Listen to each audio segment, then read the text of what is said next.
Hello. What is up, you guys? It is debate day, English debate day, or if you're Pierre Poilievre, as I like to say about Pierre Poilievre, it is judgment day because it is now or never for Pierre Poilievre. He has to deliver today. like, I was watching in the French debate yesterday. I told you guys what Pierre Poilievre had to do in order to turn this deficit that we see that he has in the polls around. I don't think he did that yesterday in the French debates. I don't think he did. I don't think he did. And now he has one more chance. I think this is the final countdown right here. It is do or die today for Pierre Poilievre. Not literally die, of course, obviously. But Pierre Poilievre has to bring it today. He has to really, really, really put a stamp and show that and really stand out in the debate today. Obviously, yesterday. So who's watching right now? Actually, let's start from there. I want to know who's online right now. You guys put your name in. Not your name. Obviously, say hi in the chat. Say hello. Say hello, so I know who's talking to me. It's gonna be fun. I'm just gonna set up that the debate starts in another 5 minutes or so here. So I'm gonna set that up here. But in the meantime, you guys get in the chat. Let me know who's here, who's excited. What are you looking to see today in these debates? What are you looking to see? What are you looking for? What are you looking for to? What are you looking to see in these debates? Okay. Hello. I can see that. I can see there's three of you up live with me right now. I know that number's gonna go up. You guys just say hello in the chat. Say hello in the chat. What are you looking to see in the debate today? Obviously, in the I did a reaction to the French debate last night, and safe to say, my conservative friends were not happy with me with my reaction to the French debate last night. I had some really scathing comments on the French debates, and I was like, "Yo, you guys gotta chill out, man." I'm gonna read you guys some of the comments that I got from the French debate last night. It was so obviously you guys know yesterday I was very critical of Pierre Poilievre. I said he didn't bring it the way he needed to in order to turn this deficit around, and if that continues today, I wasn't mincing words when I told you guys that he is going to lose if he doesn't bring it today. Most people were assuming that meant that I was saying that Pierre Poilievre had a bad performance. Well, here's the problem. Here's what you guys need to get, right? It's not about it's not enough for him to have an okay performance.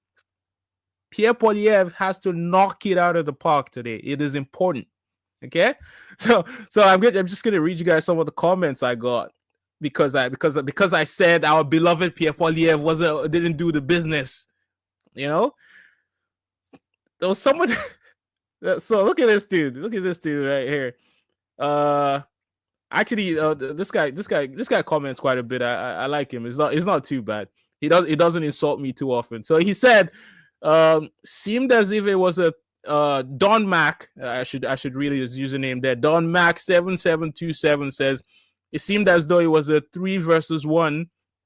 Every party leader was ganging up on Pierre Poilievre. Jagmeet Singh wouldn't answer Rebel News questions after the debate. That's what Don Mac had to say there. I don't know. Did you guys feel like it was a 3-1 yesterday? I don't know. It didn't feel that way to me. I felt like they were all at points attacking Pierre, but they were also at points attacking Mark Carney.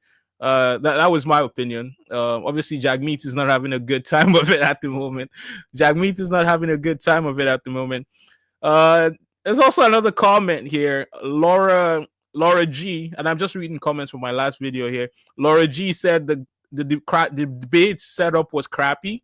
So she said crappy debate setup, not enough time to answer. I agree with that. I think the debate setup could have been better. It was almost as though the debate was almost set up to be like this. They wanted to get through as much as they could in the shortest possible time, but there was no depth to it, and I felt really cheated because if I was looking there and going in my mind, okay, I want to use this to decide who I'm going to vote for, I don't think the French debate was very helpful. Anyways, the debate, the English debate should be starting soon. I'm just gonna load just so we're ready to go once the debate gets started. I'm gonna share. Just 1 sec. I'll continue letting you guys know about the comments. I just want to get that loaded up so that we're ready to go.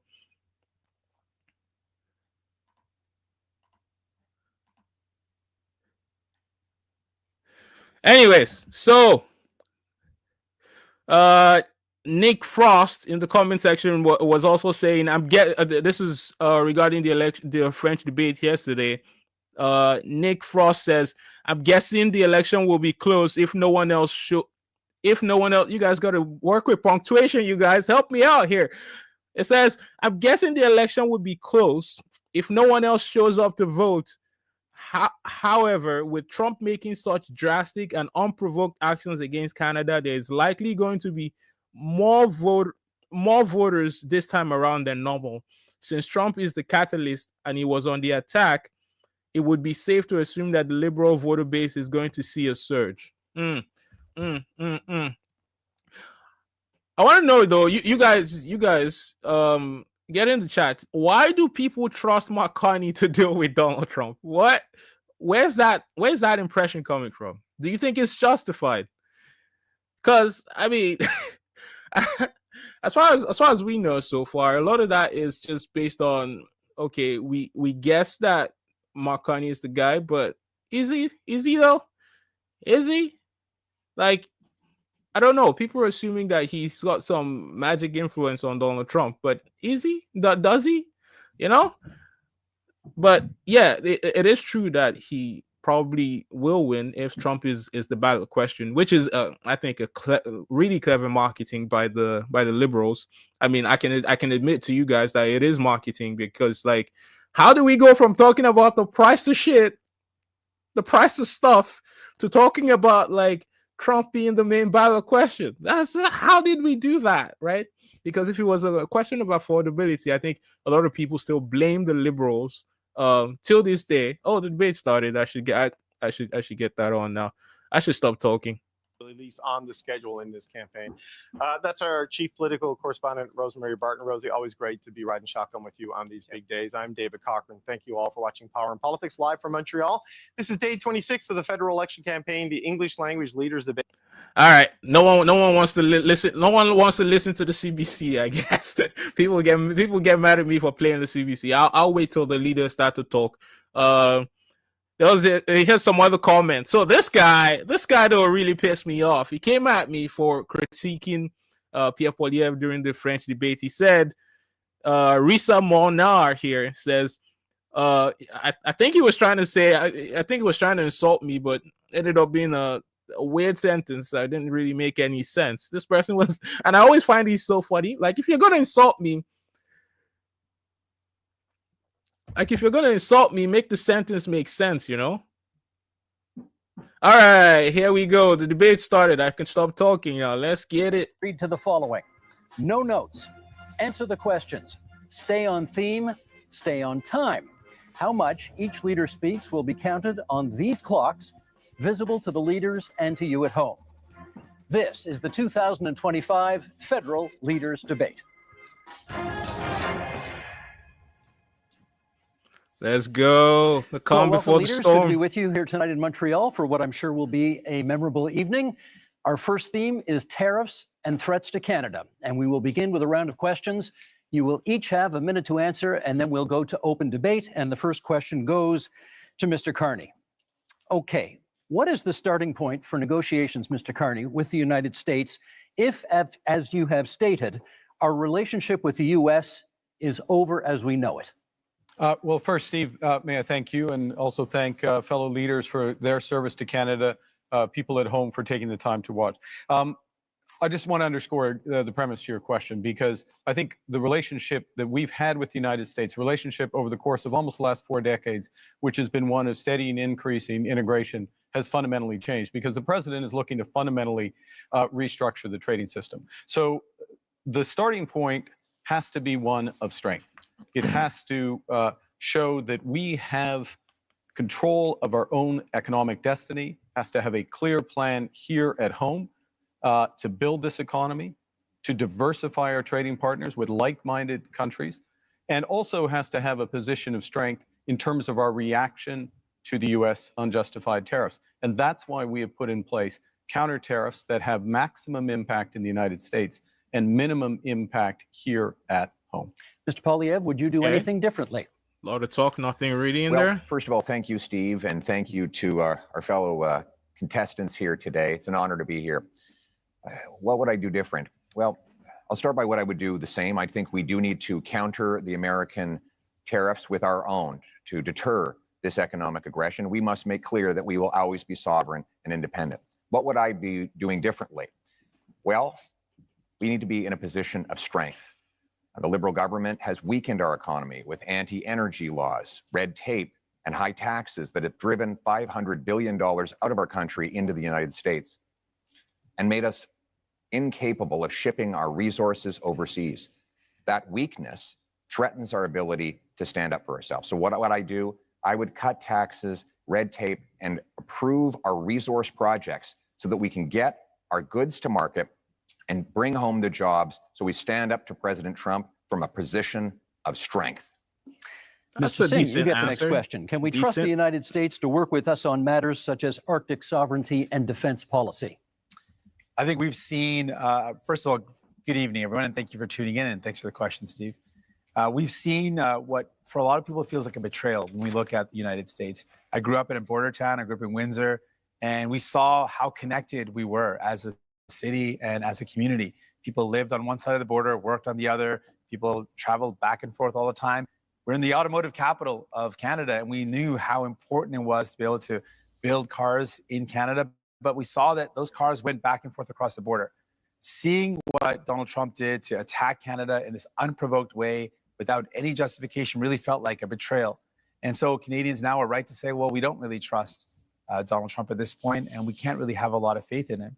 So when it comes to our Arctic sovereignty and our security, we need to make decisions that are in our best interest and no longer be so dependent and so reliant on the U.S. And that's what I would advocate for, making sure we are resilient, independent, and less dependent on the United States. I Mr. think Blanchet, Trump for is you, what laughing right now supports because that's what would he you want to wanted all see for along. You know? industries affected by tariffs, many, of course, of which are in Quebec? Many of them. First, be all welcome in Quebec and Montreal. You have me because I try not to speak English in Montreal. However, I think we should never underestimate the threat that Mr. Trump poses on Quebec economy and Canada economy and Mexico economy. But we must acknowledge the fact that the economy of Quebec is built differently. The challenges are not the same.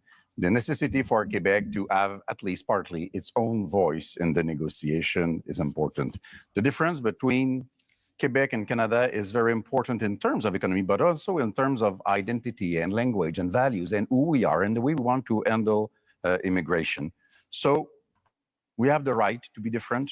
And if this difference is being respected by whoever becomes Prime Minister of Canada, we will be reliable partners in order to achieve the best possible negotiation and protect ourselves and our economies as partners.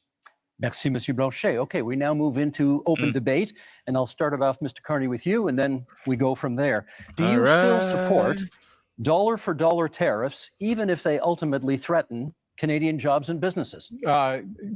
No, and in fact, we've already moved off from dollar-for-dollar tariffs. We have to recognize, and I think we all do, the United States economy is more than 10 times the size of the Canadian economy. And the principle in terms of our counter tariffs is to have maximum impact in the United States, as I said a moment ago, minimum impact here. So we have to think about the impact on Canadian businesses. I'll give you one example, if I may. In the auto sector, the way we've designed those auto tariffs is that Canadian automakers, if they maintain production here, if they maintain their investments here, when I say Canadian automakers, I mean automakers that have jobs and plants and production in Canada, then they can have lower tariffs on what they ship to the United States. We create a huge incentive for them in order to do that. We also have carved out the Canadian auto parts sector. Last point, I know you're pressed for time, the Canadian auto parts sector, so that it can remain competitive with the United States. We're focused on maximizing Canadian jobs, maximizing the harm in the U.S. So that we get them where we need them. Mr. Poilievre, you want in, then Mr. Singh. Well, Mr. Carney, you claim that you want our country to respond with strength, but after the last decade, half of which time you've been Justin Trudeau's economic advisor, our economy is weaker than ever before. It's been the worst growth in the G7. We've lost $500 billion of investment south of the border. You supported blocking pipelines in Canada that gave Donald Trump and the US a near monopoly over our energy. And now you want to keep in place Bill C-69, the liberal no new development law that blocks us from shipping our resources overseas.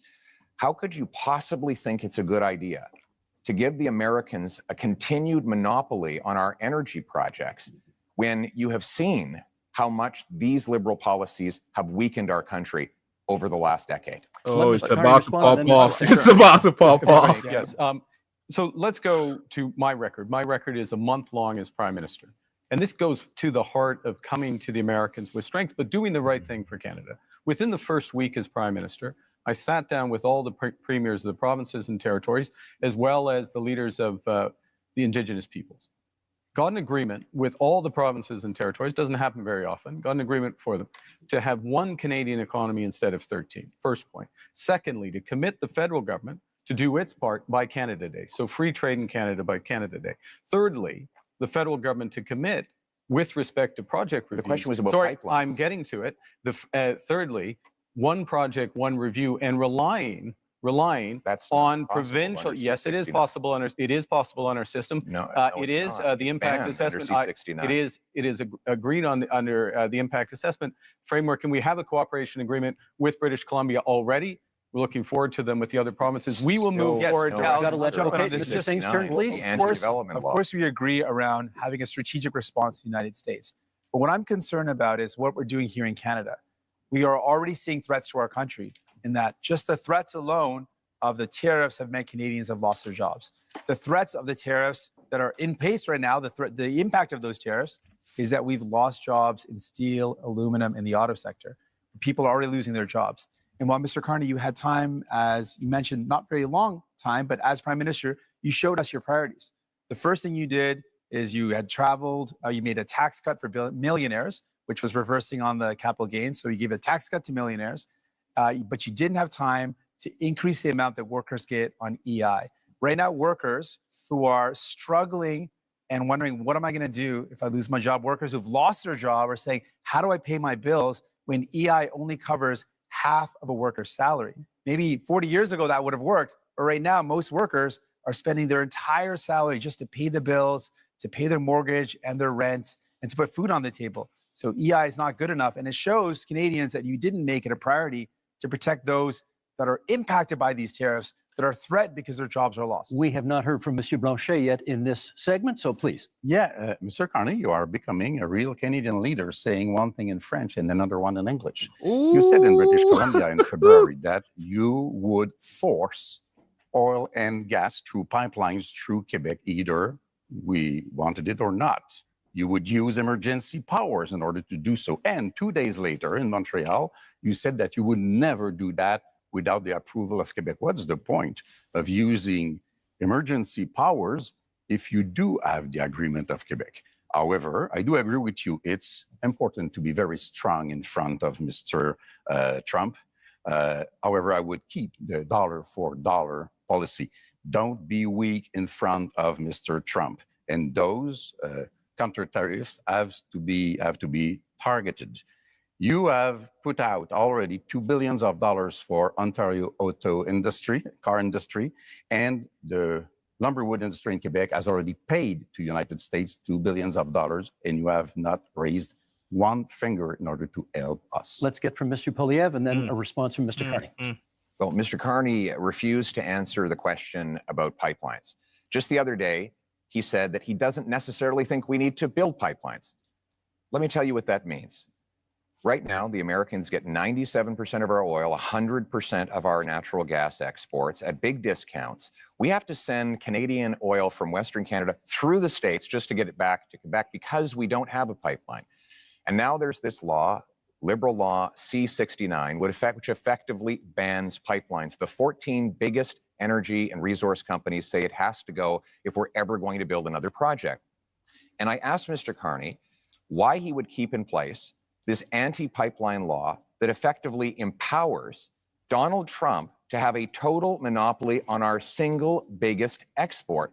Why would you not repeal this liberal law? Isn't it because you are exactly the same in the same line as Justin Trudeau and the rest of the liberal team that is now making up your cabinet?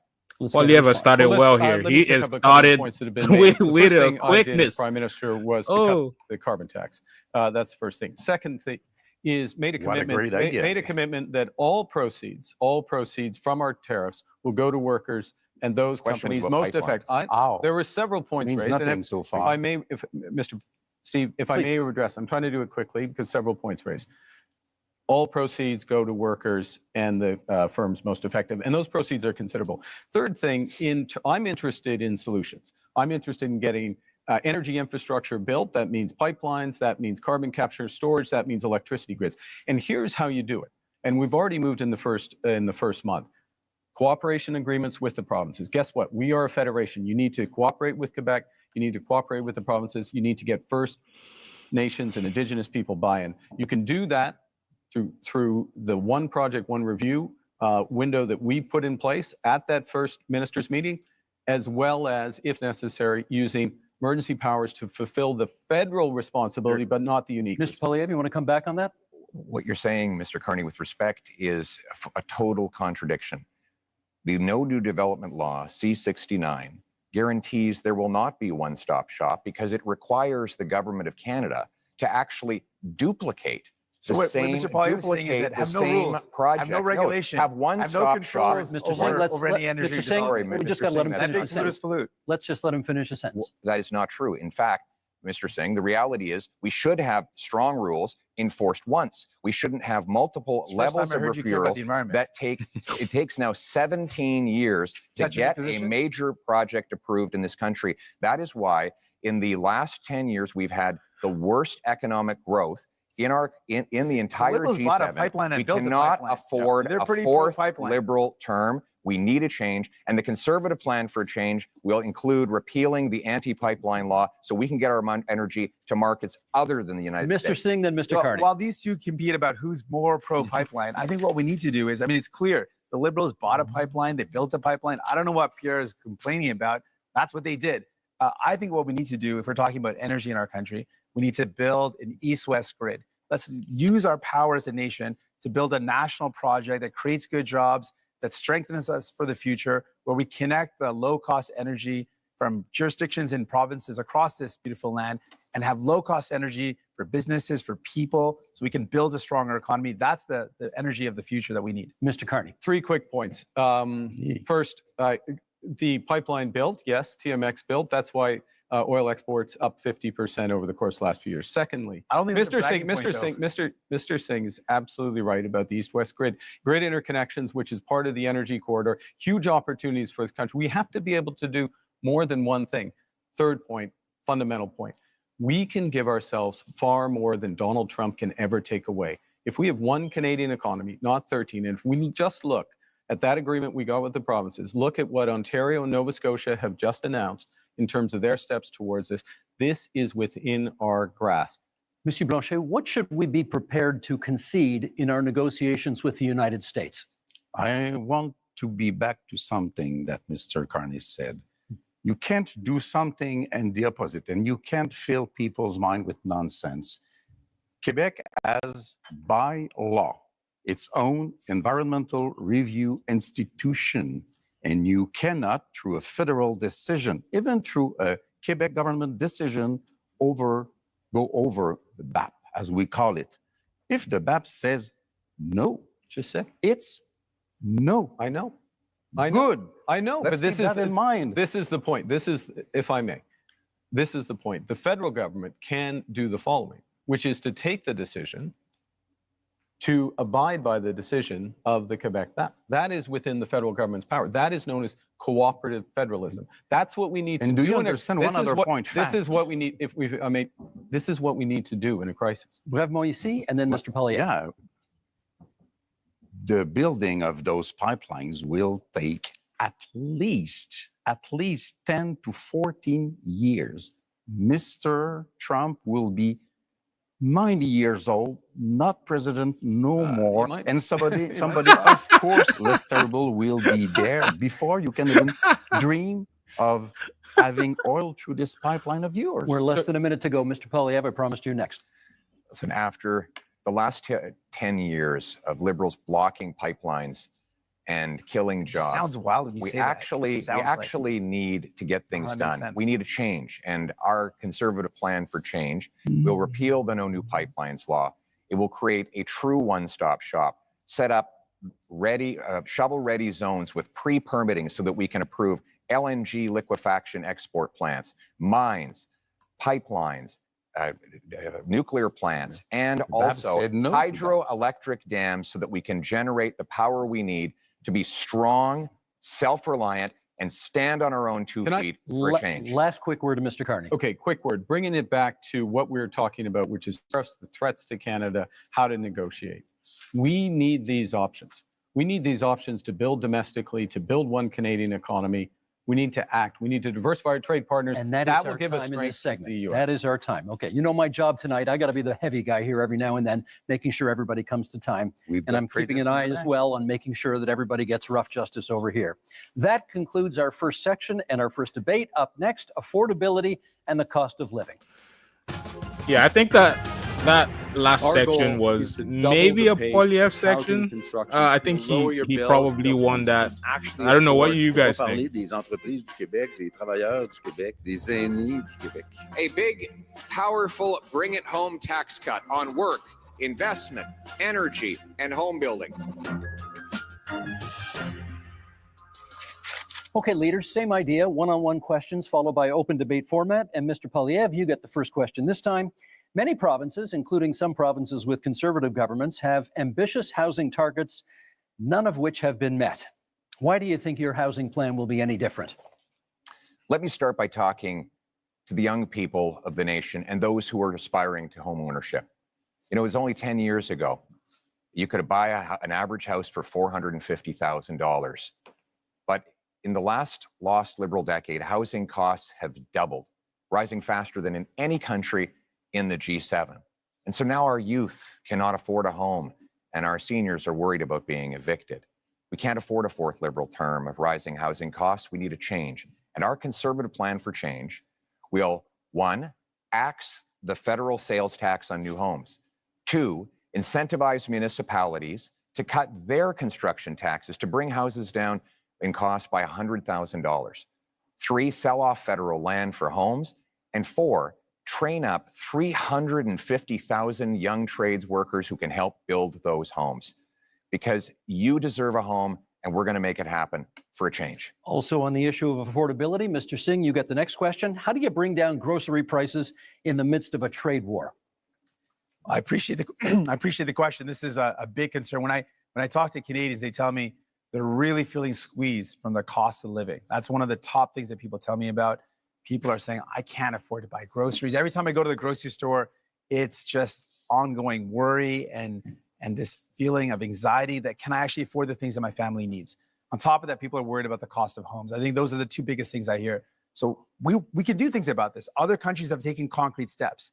We can put in a price cap on food essentials. France has done it. Greece has done it to great success. It's brought down the cost of food significantly in both those jurisdictions. We can also ban corporate landlords from buying up the affordable homes to keep homes that are affordable.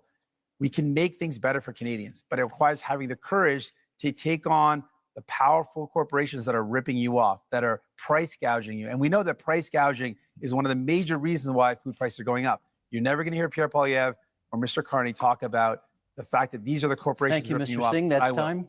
I Mr. think Blanchet, that I means wanna he's ask having you a about strong old age debate, you security, guys. which will soon I cost think this he's having a country strong $100 debate. billion annually. We understand you would like to expand it. How would you pay for that? We would want it to be just for everybody because the Liberals have created a discrimination against elders, which are 65 to 75 years old, having 10% less income from federal government than those who are over 75. But the best way to do it is to have everybody pay its fair share in terms of tax, which means that one should not be entitled to hide money in fiscal paradise in order not to pay him or his clients or friends not to pay billions of dollars in taxes that could be used to help the situation of elders. Those are things which are supposed to be applied to everybody. There are a lot of questions to be answered about that. Other ways to do it is to reduce the pressure on housing price, to make sure that the whole budget of elders and families and workers can afford houses which have increased dramatically in price. Merci, Monsieur in Quebec Blanchet. recently. That's time for this one. Mr. Carney, I want to ask you about housing, which over the past decade has gone from a problem to a crisis while the Liberals were in power. Is your policy on getting homes built any different from your predecessors, and how?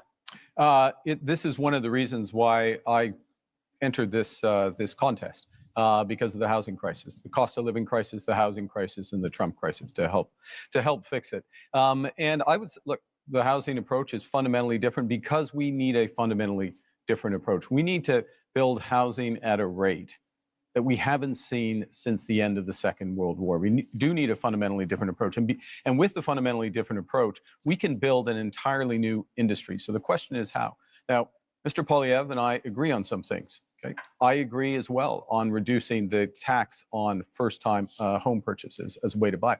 But I am focused on increasing the supply of homes and doing that in a way that uses Canadian technology and modular prefabricated housing, that uses Canadian lumber, including in reinforced timber, and uses Canadian workers. And in all respects, we're scaling up to double the rate of home building. Thank you, Mr. Carney. That's time. We now move to open forum here. And Mr. Singh, you get the first comment.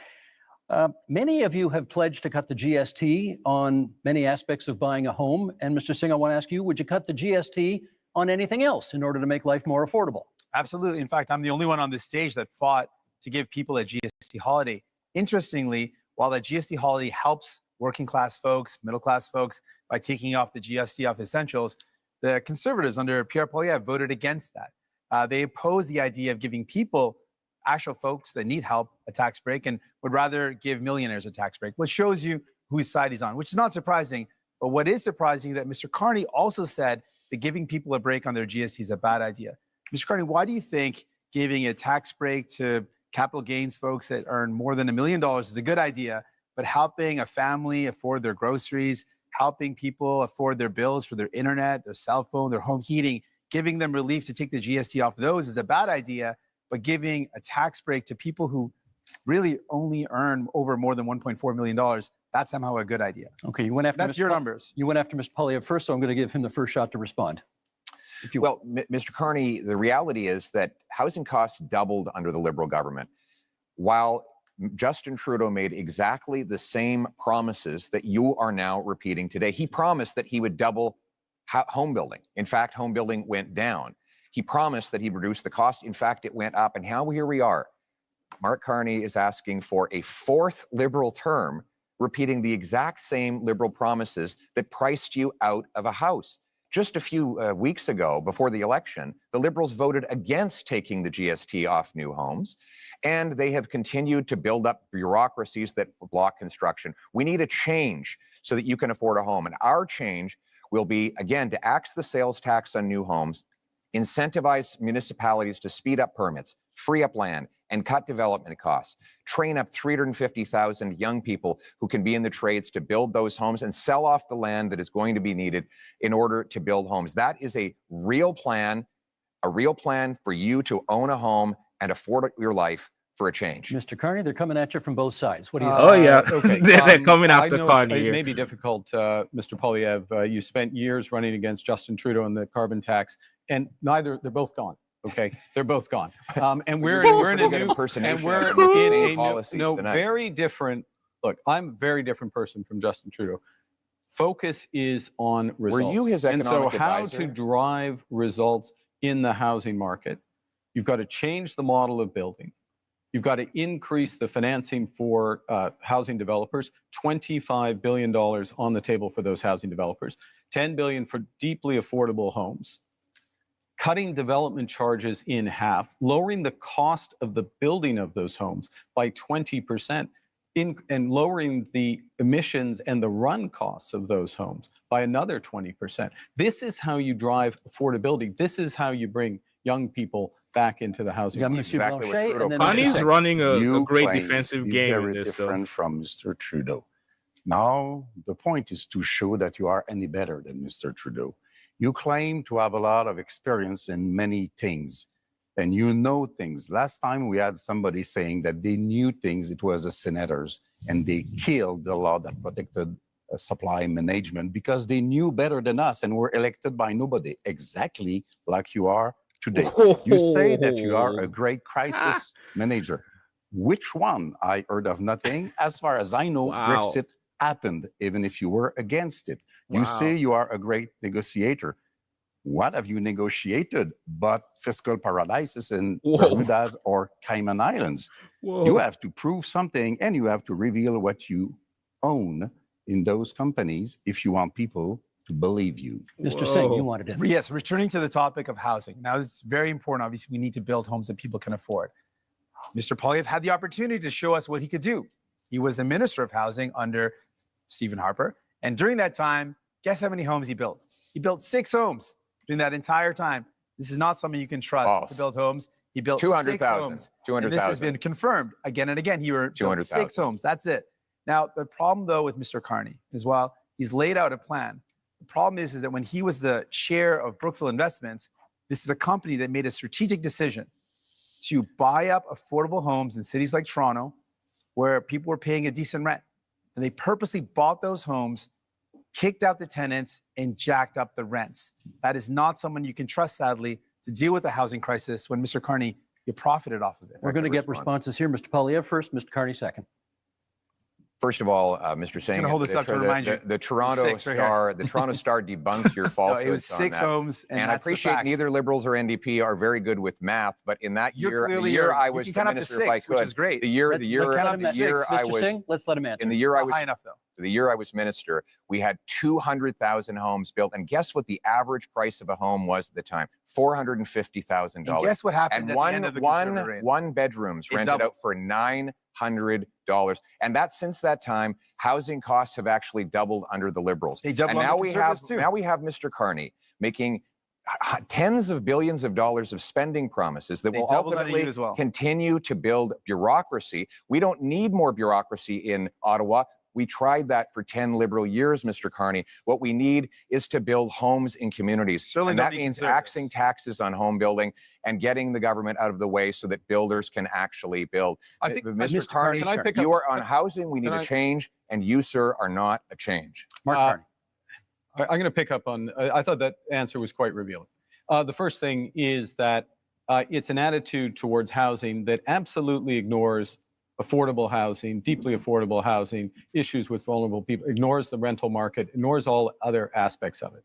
So the 6 are the relevant. Mr. Singh is absolutely right. The 6 are the relevant. 200,000. The 200,000 are a different part of the housing market.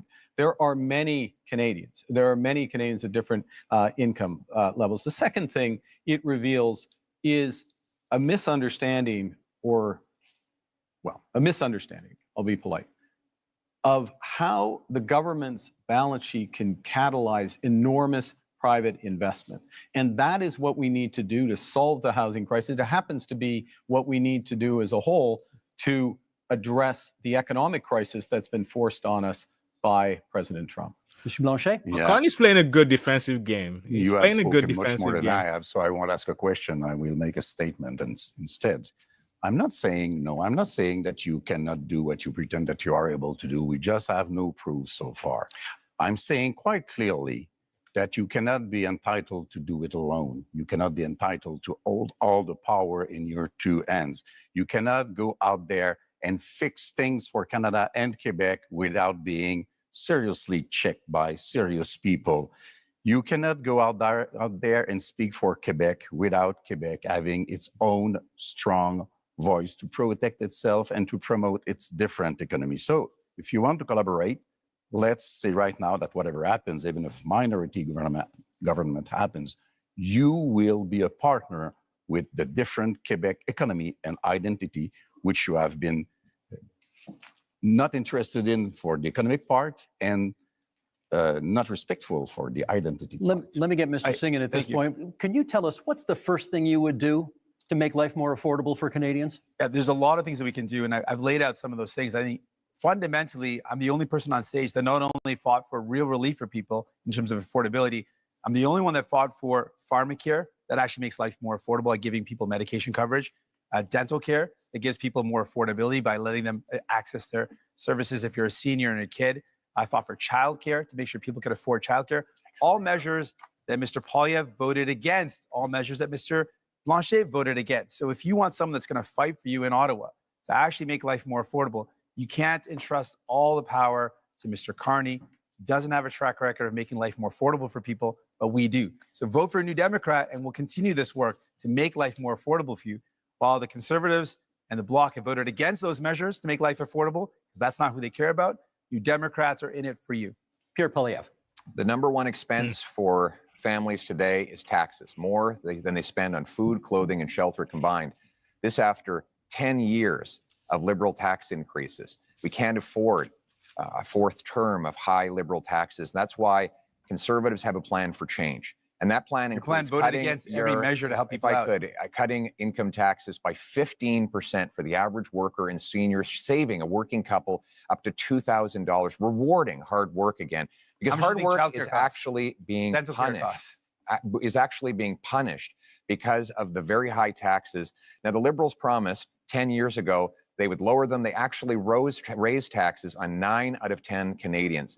We need a change in this country because your hard work should once again pay off with a powerful paycheck that buys you an affordable home. So you want to save people $2,000, and that's what we will deliver. You want to save people $2,000, but cut their dental care, which is thousands of dollars. Cut their child care, which is thousands of dollars. Cut pharmacare coverage, which is thousands of dollars. That's not a very good math deal right there. You're going to save people $2,000, but cost them tens of thousands of dollars.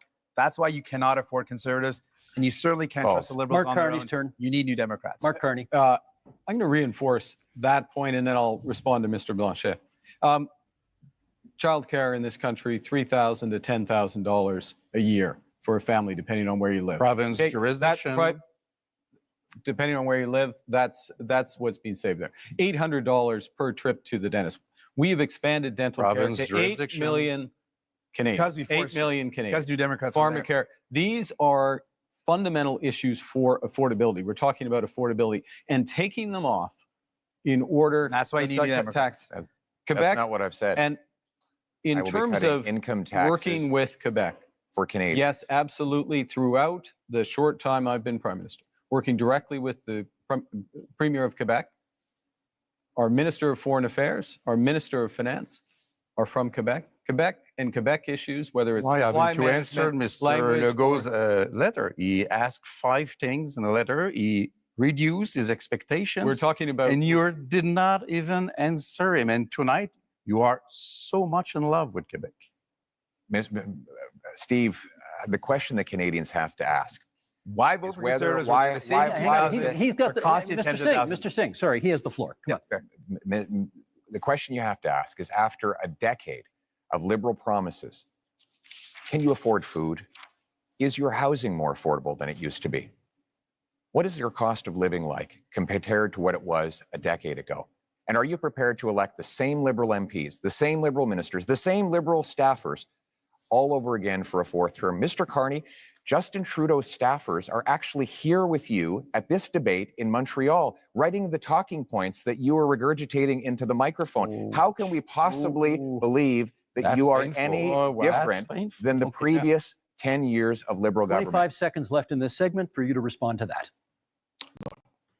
I do my own talking points. Thank you very much. The biggest risk we have to affordability, the biggest risk we have to this economy is Donald Trump. So first and foremost, we've got to get that right. Secondly, we need to do it in a way that brings everyone along together. That means preserving pharmacare, dental care, child care, reinforcing health care, spending our intrusion in Quebec jurisdiction over and again. I like if you were any better than we are. Is there one thing Canadians can do that Quebecers cannot do? You are doing intrusions in our jurisdiction with our money, pretending you are better. And most of the time you try to copy what we did with our own money against us. What's that as a policy? Don't you have your own things to care Gentlemen, about? that really is time for this segment. I wanted to be polite and let everybody finish their But points, I'm but far we behind, got to move so on. I took the liberty. Thank you. Okay, that ends section 2. Up next, public safety and security. This Fight one could crime, be a to good protect round for Canadians, Pierre, and I to think. build communities that are safe, secure, and strong. Keep crime, drugs, stolen cars, and other illegal substances out of our country. We're going to invest in our borders, and that means hiring more border officers. Resources are in short supply, not enough staff. This is not the nice way to treat people who come to our border. Okay, same format, one-on-one questions and then open debate. Monsieur Blanchet, you get to go first in this one. Public safety and security. For a lot of people, that means the fentanyl crisis. I'd like to know what you could contribute to ending that crisis in this country. The fentanyl crisis is a very serious issue, which is a bit less important in Quebec than it is in British Columbia. I think the whole border thing is the real issue.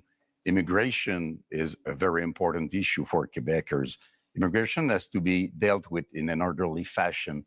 Our borders are not dealt with in an orderly fashion. The rules are not respected. The rules are unclear. Some rules even invite people to hide for 2 weeks illegally before coming out. Some things has to be done. The situation of one person asking for asylum may take as much as 4 years without us reducing the number in order to deal with them in a human way. The services for every citizen in Quebec are being reduced because we cannot afford the fact that we are receiving much, much more people in Quebec from this specific type of immigration than we can afford, and we cannot teach them French. That's time, Monsieur Blanchet. We can, of course, return to the immigration issue during open debate should you We choose will. to. Mr. Carney, question for you. The Liberal gun buyback policy, not considered a success by many people. Reviving it is in your platform. Yeah. Why would it work this time? Yeah, I think, well, what we've seen with that policy is some success at the commercial level, but not at the individual level, because it hasn't been, in my opinion, it hasn't been organized properly, and it needs to be organized properly. And I've instructed the Minister of National Security and Public Safety in order to do that. So part of this is a different focus of government, a focus on results, a focus on clear milestones in the short term. Let me make a broader point, though, on gun, which is that we have a problem with guns coming over borders, which is why we've tightened our borders. We have an issue, though, with a gun industry that is continually coming up with new forms of assault rifles, mass killing machines. We banned over 2,000 of these. Every single time there has been a vote in the House of Commons on gun control, Mr. Poilievre has voted against it. You can't be tough on crime unless you're tough on guns. Mr. Poilievre, you can come back on that in the open debate if you want to, but my question for you in this segment is, Indigenous people are statistically overrepresented in our corrections system. Are you concerned that your tough on crime platform will make that worse? I'm concerned that Indigenous people are disproportionately the victims of crime. I give you the example of a wonderful group of Indigenous people who came under attack in Saskatchewan, and many of them were murdered. Killer was out of jail after 60 prior convictions. This is the result of 10 years of liberal laws that allow the same offenders to be released dozens and dozens of times, even when it's known they are a danger. We can't risk a fourth liberal term of soft on crime policies. We need a change. And the Conservative plan for change will bring in a 3 strikes you're outlaw, 3 convictions for serious crimes, you go to jail for at least 10 years, maybe for life, no chance of parole or bail. We will bring in life sentences for traffickers of fentanyl, human beings, and guns, and we will secure our borders to keep the illegal Thank you, guns Mr. out. Poilievre. That's time. Mr. Singh, your question is about the RCMP, because you've got RCMP reform in your platform. What, in your view, is the problem with the RCMP? Well, some of the basis for this is the concern that's been raised in more rural communities and northern communities that there have been some serious concerns about violence or inappropriate use of force when it comes to the execution of their duties. We want to make sure that we've got a top-tier police force that provides security and safety to those communities in a way that's sensitive and understanding of the communities they're serving. I also think what's very important is for Indigenous communities, Indigenous policing. This is an area of deep concern. I think everyone in our country should be safe. You should be able to be safe at home, safe when you go to work, safe if you take public transit, safe for your kids to be able to play in the local playground. And that's something I'm committed to. And the other area that I'm focused on when it comes to public safety is making sure we prevent crime before it happens. And that's why we want to see increased investments in our border security. We saw under the Conservatives, they cut 1,100 border officers in one day. So that prevented our ability to keep our borders safe. That stops those materials from Mr. coming Singh, into the that's country. time. Not sure it was about the RCMP, but maybe we can get back to that during the open debate segment, which we go to right now. And Mr. Poilievre, you get the first word on this one. And it sort of dovetails on the last answer you gave, which is you have pledged to be the first prime minister in this country to use the notwithstanding clause, setting aside charter rights of, as you call them, multiple murderers. Why do you think that's necessary? To be clear, I want to uphold the charter rights of Canadians under Section 7 to life, liberty, and security of the person. Right now, that right is violated by multiple murderers who are given discounts. The case in question was a gentleman who went into a mosque and shot dead 6 innocent worshipers. He got, according to this ruling, only one 25-year sentence, meaning he can be out in his 50s. He only serves 4 years for every murder that he carried out. That is outrageous. And I will use the constitutional powers that are created for this purpose to ensure that mass murderers stay in maximum security penitentiary for life. They will only come out in a box. We will also pass tough new laws that prevent repeat offenders from getting out. If you commit 3 offenses under the 3 strikes law I propose, you will not be allowed out of jail until you prove that you are drug-free, that you are behaved perfectly, and that you've learned an employable skill, and you've served a 10-year sentence. We cannot allow liberal crime and chaos to go on terrorizing our communities. What we need is a real plan for change so that we can bring back the safety and the security that Canadians used to take for granted. Let me get Mr. Carney to respond to that. Do you think that's an appropriate use of the notwithstanding clause of the Charter? I think that the one of the core responsibilities of the federal government, Prime Minister, is to defend the fundamental rights and liberties of Canadians.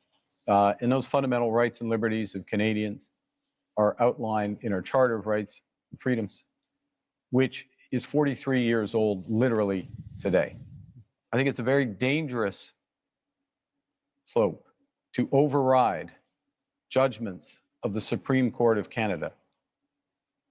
In fact, the Charter of Rights and Freedoms exists to protect Canadians from people like us on the stage, politicians who may use their power to override fundamental rights. And the issue in using by the federal government, I'll stop here, is not where you start, but where will you stop?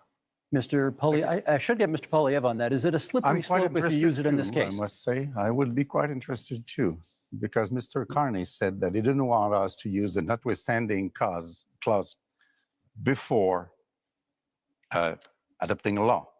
And yesterday he said that he felt that it was wrong to use the notwithstanding clause after a law is adopted.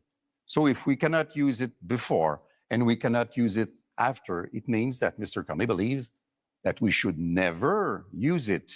But it is very important. And the Ford case made it clear. The Constitution says how it should be used, but never how or what we will do with it, because it's the prerogative of the provinces. So do you want the Supreme Court to overrule another judgment of the same Supreme Court because you don't like it? Because that would be being the hell of a politician as you define them. Well, You let wanna me come just start back? by saying, Okay, first of all, yeah, thank you. I just started by saying, let's not let Mr. Poilievre get away with making this ludicrous claim that anyone on this stage thinks that violent crime should get a less severe penalty. Obviously, that is not a special position that he's taking. Everyone agrees that horrible crimes should have horrible sentences. Judges are equipped to do that. So don't let Mr. Poilievre's rhetoric confuse people. Obviously, everyone agrees that if someone does something horrible, they should pay a horrible price for it. There should be appropriate sentence that's put in place by a judge. But what I'm concerned about is all of what Mr. Poilievre is talking about is after the fact. Now, there's heinous things that happen, and there needs to be severe penalties put in place. But we also need to keep communities safe. And that's what my focus is. Well, how do we stop crime before it happens? Much of the violent crime that's committed is committed by illegal handguns and firearms that come across the border. Now, Mr. Poilievre has admitted that as well, that it is illegal handguns and illegal weapons that are used in violent crime. So our plan is let's stop those illegal weapons getting into our country in the first place. And the way we do that is by having stronger border security officers and having more people on the border. Mr. Pierre Poilievre, when he was in power in the Conservatives, they cut the number of border officers. They reduced the number, weakening our borders. Keeping an eye on We time can't here. trust them Let's to get do back these to type of Mr. things. Poilievre on the issue of whether in using the notwithstanding clause under these circumstances would be a kind of a slippery slope and encourage politicians to use it more. No, we will use it to protect the charter rights of law-abiding Canadians. I'm interested in the rights of victims. Mr. Carney seems to be very interested in the rights of criminals. He says that it's dangerous for me to ensure that mass murderers stay behind bars for life. You know what's dangerous? Turning them loose on our streets. I don't think you appreciate, sir, the chaos that is unfolding in communities. In Toronto right now, the police have been forced to tell people to just let the thief steal the car. When they break into the house, just take the keys. Just let them take the keys so that you don't get hurt. People are living in terror in many of our communities precisely because of the catch and release bail law, C-75, which requires judges release the accused at the earliest opportunity under the least onerous conditions. Every single member of your Liberal caucus and your Liberal cabinet voted in favor of this bill, and they're all determined to keep it in place despite constant promises to the contrary. Mr. Carney, Canadians deserve to live in peace and security. That is the right that I'm fighting for a change. I'm fighting for that as well. And let me be specific about two things that have been raised. The first is with respect to these issues of car theft, home invasion, and I'll use the GTA area where there has been sharp increase. How do you attack that? You attack it several ways. One, you increase the criminal penalties for that happening, particularly if you're part of a gang, particularly if you use a firearm. And you will do that? And we're doing so. We've committed to doing so. You put in place a reverse onus in terms of bail so that it has to be proven that there's not a risk, which we've also committed to. And then you go to what Mr. Singh was talking about, which is we have to reinforce our frontiers. That's why we're committing to an extra 1,000 Canada Border Service agents, an extra 1,000 RCMPs. That's why, as part of the broader fentanyl initiative, where we've added to the RCMP there, we've added drones, we're adding helicopters, we're adding surveillance, and we're going to the other end of the chain with respect to car theft, which is tightening security at the ports. This is what we need. In order to get results, you need to focus at both ends of the chains in federal government. Singh. Thank you very much. I want to talk about one of the issues that has come up is the idea of the public safety concerns around the overdose crisis and how this is devastating our communities. We're seeing so many lives being lost. In that, we know that one of the ways to address that is by investing in some of the solutions like mental health services and rehabilitation services. Services keep our communities safe, having access to those good services. Both Mr. Carney and Mr. Poilievre are proposing cutting government spending and cutting those services. That's not going to make our communities safer. We need to see better investments in rehabilitation services, more investments in mental health. We need to respond to this serious crisis in our country with care and compassion. I've met with Moms Stop the Harm, an organization of moms that have lost their children to this opioid overdose crisis. They've literally had their children have died because of this. And they're saying we need to do everything possible to save lives, to stop this death from happening. And I think we need to listen to those moms. And that's my commitment. Mr. Blanchet. Two things as rapidly as possible. First, we believe that we should act on crime gangs and organizations, defining them as we do for terrorist organization. We have to protect our kids from the violence of those gangs, from the drugs being sold by those gangs, from the guns and whatever else being stolen, sale, being by those gangs. Sold? And not stolen, being, you purchase a thing and selling, sold. Okay. Yeah, Oh sold by my those God. gangs. And Francois And we Blanchet just mostly had a have to Carney protect moment, our you kids guys. from being recruited And by a those reverse gangs, Carney becoming moment. violent at 13 and 14 and 16 years old, because this is the real fear of parents like I am. This is a very dangerous situation. I want to come back to immigration because we said that we would come back to immigration. Do you remember the Century Initiative? A sad memory. Officially, they said that they had not considered Quebec difference. They had not considered Quebec language. They wanted Canada to be a 100 million people country by the end of the century. Mr. Barton told me himself that he had not even thought about the Quebec difference in that analysis. And one of his closest collaborators is now a close consider to Mr. Carney, which seems to be part also of that kind of project or ideology. So it is impossible for Canada to have all those people come into Canada. It is impossible for Quebec to receive all those people. And in Quebec, we have the language and values and secularity of the state issue, which is very important. So I say, pause.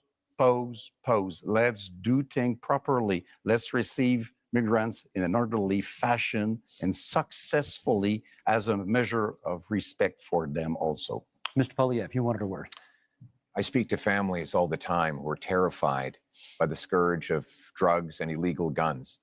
And we know those guns are not Grandpa Joe's hunting rifle. So when the Liberals try to ban hunting rifles, they're really going after the wrong people. 90% of guns that come in that are used in crime are smuggled illegally over the porous Liberal-run borders.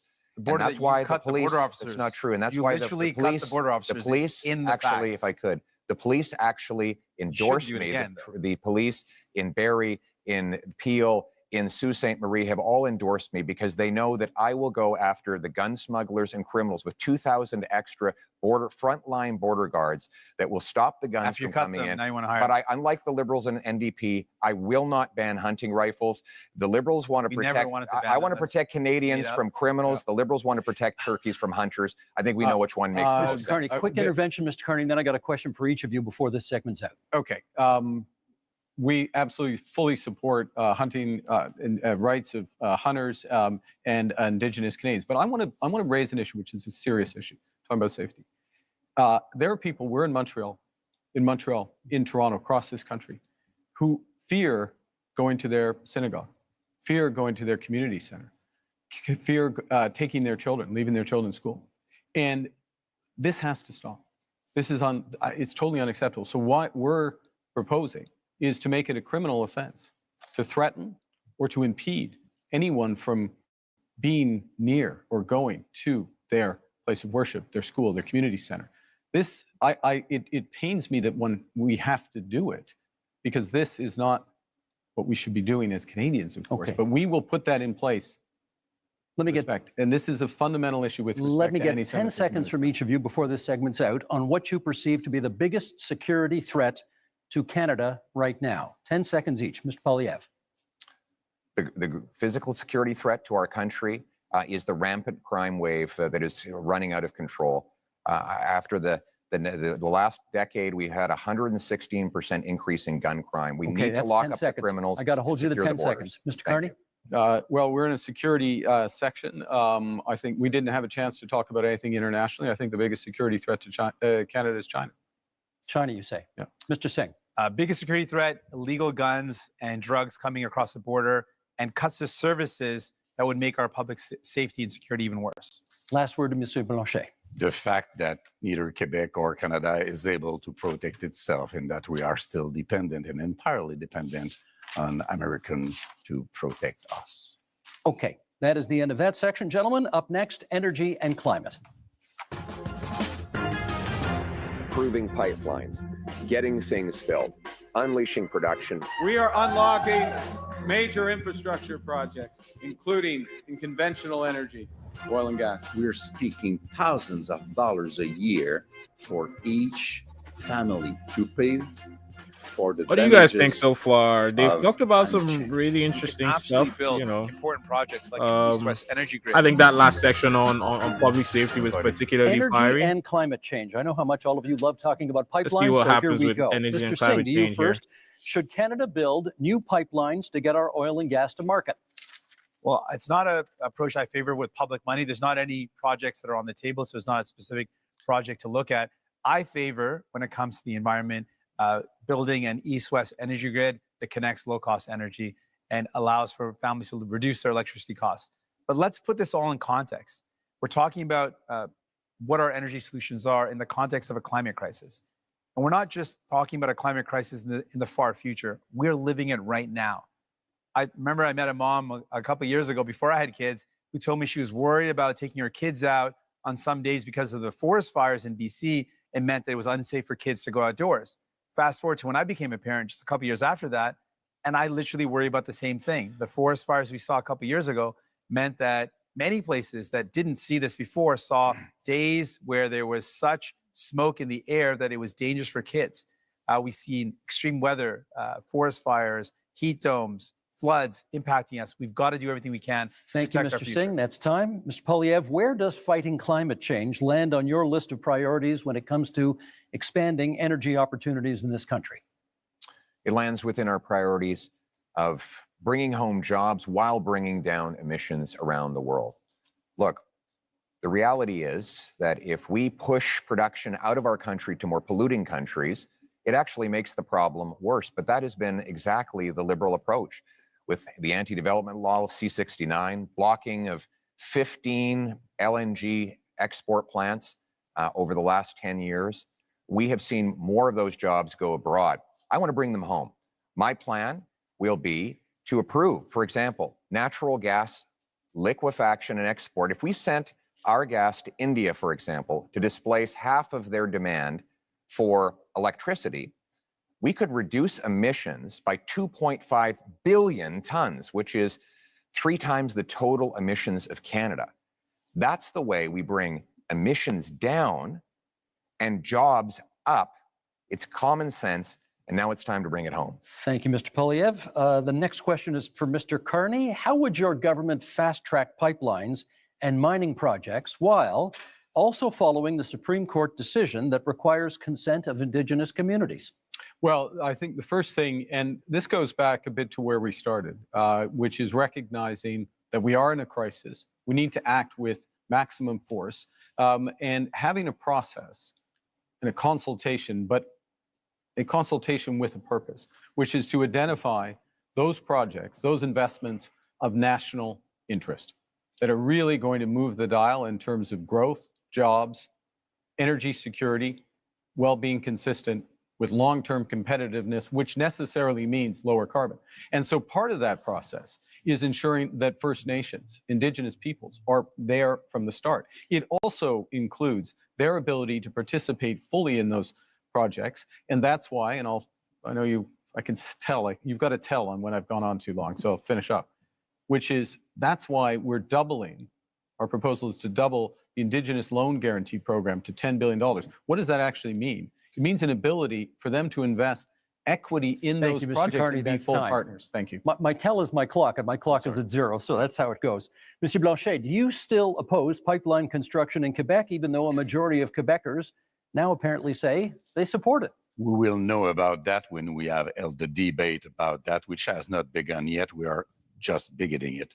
First, we are hearing very creative numbers, and we are being fed nonsense. And we will be back to it in a few minutes. But energy, trade, commerce is from south to north or north to south. And it's true in Quebec also. In a little more than 3 years, Donald Trump won't be in office. And there will be not one more pipeline having been built once we get there. So let's be serious, responsible, and we will be back with the numbers. We don't want to pay in Quebec for such monstrosities, which will provide us with nothing. We now move to open debate, and you all will get a chance, or have had a chance, to get the first shot at this. And Monsieur Blanchet, it is your turn to get the first shot. Canada has a substantial supply of critical minerals, which are in high demand. Are you in favor of allowing these minerals to be mined? Of course, it has to be done properly.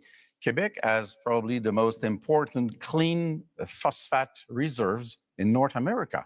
In Saguenay-Lac-Saint-Jean, it is very important. It has to be exploited. This is the best way to use Paul Saguenay as an infrastructure that we need. We have lithium. Everybody needs lithium. Transportation has to be taken from oil to clean energy. This is what we want to be working on. It is part of the specificities, specifics of Quebec economy. So we are in favor of that, but we don't want to pay for the $30 billion which have been spent on oil and gas by the Liberals last year. It's $7 billion from Quebec. We don't want to pay for the $40 billion which have been spent by the Liberals on Trans Mountain. It's $9 billion from Quebec. Those are $16 billion of which not $1 has been spent in Quebec to develop a lot more power and wealth for Quebecers with our own money. We need to let the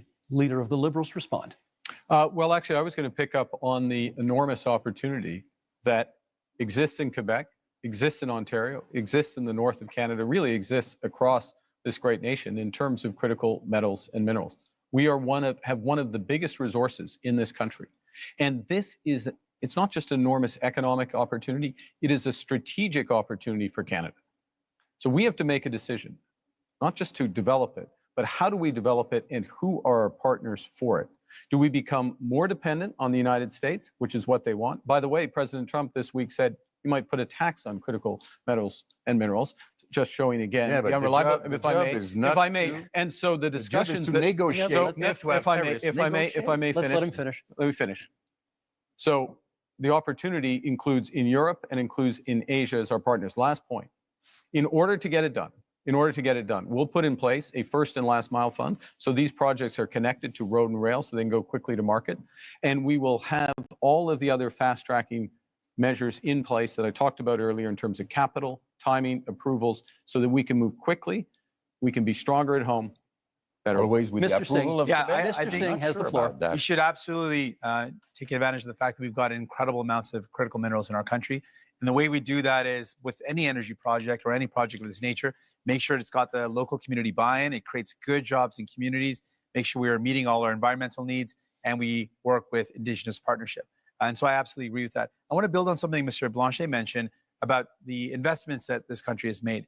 What I found very troubling is that the past number of years, the Liberal government record is one where we have spent the most subsidies compared to any other country in the G7 on subsidizing oil and gas.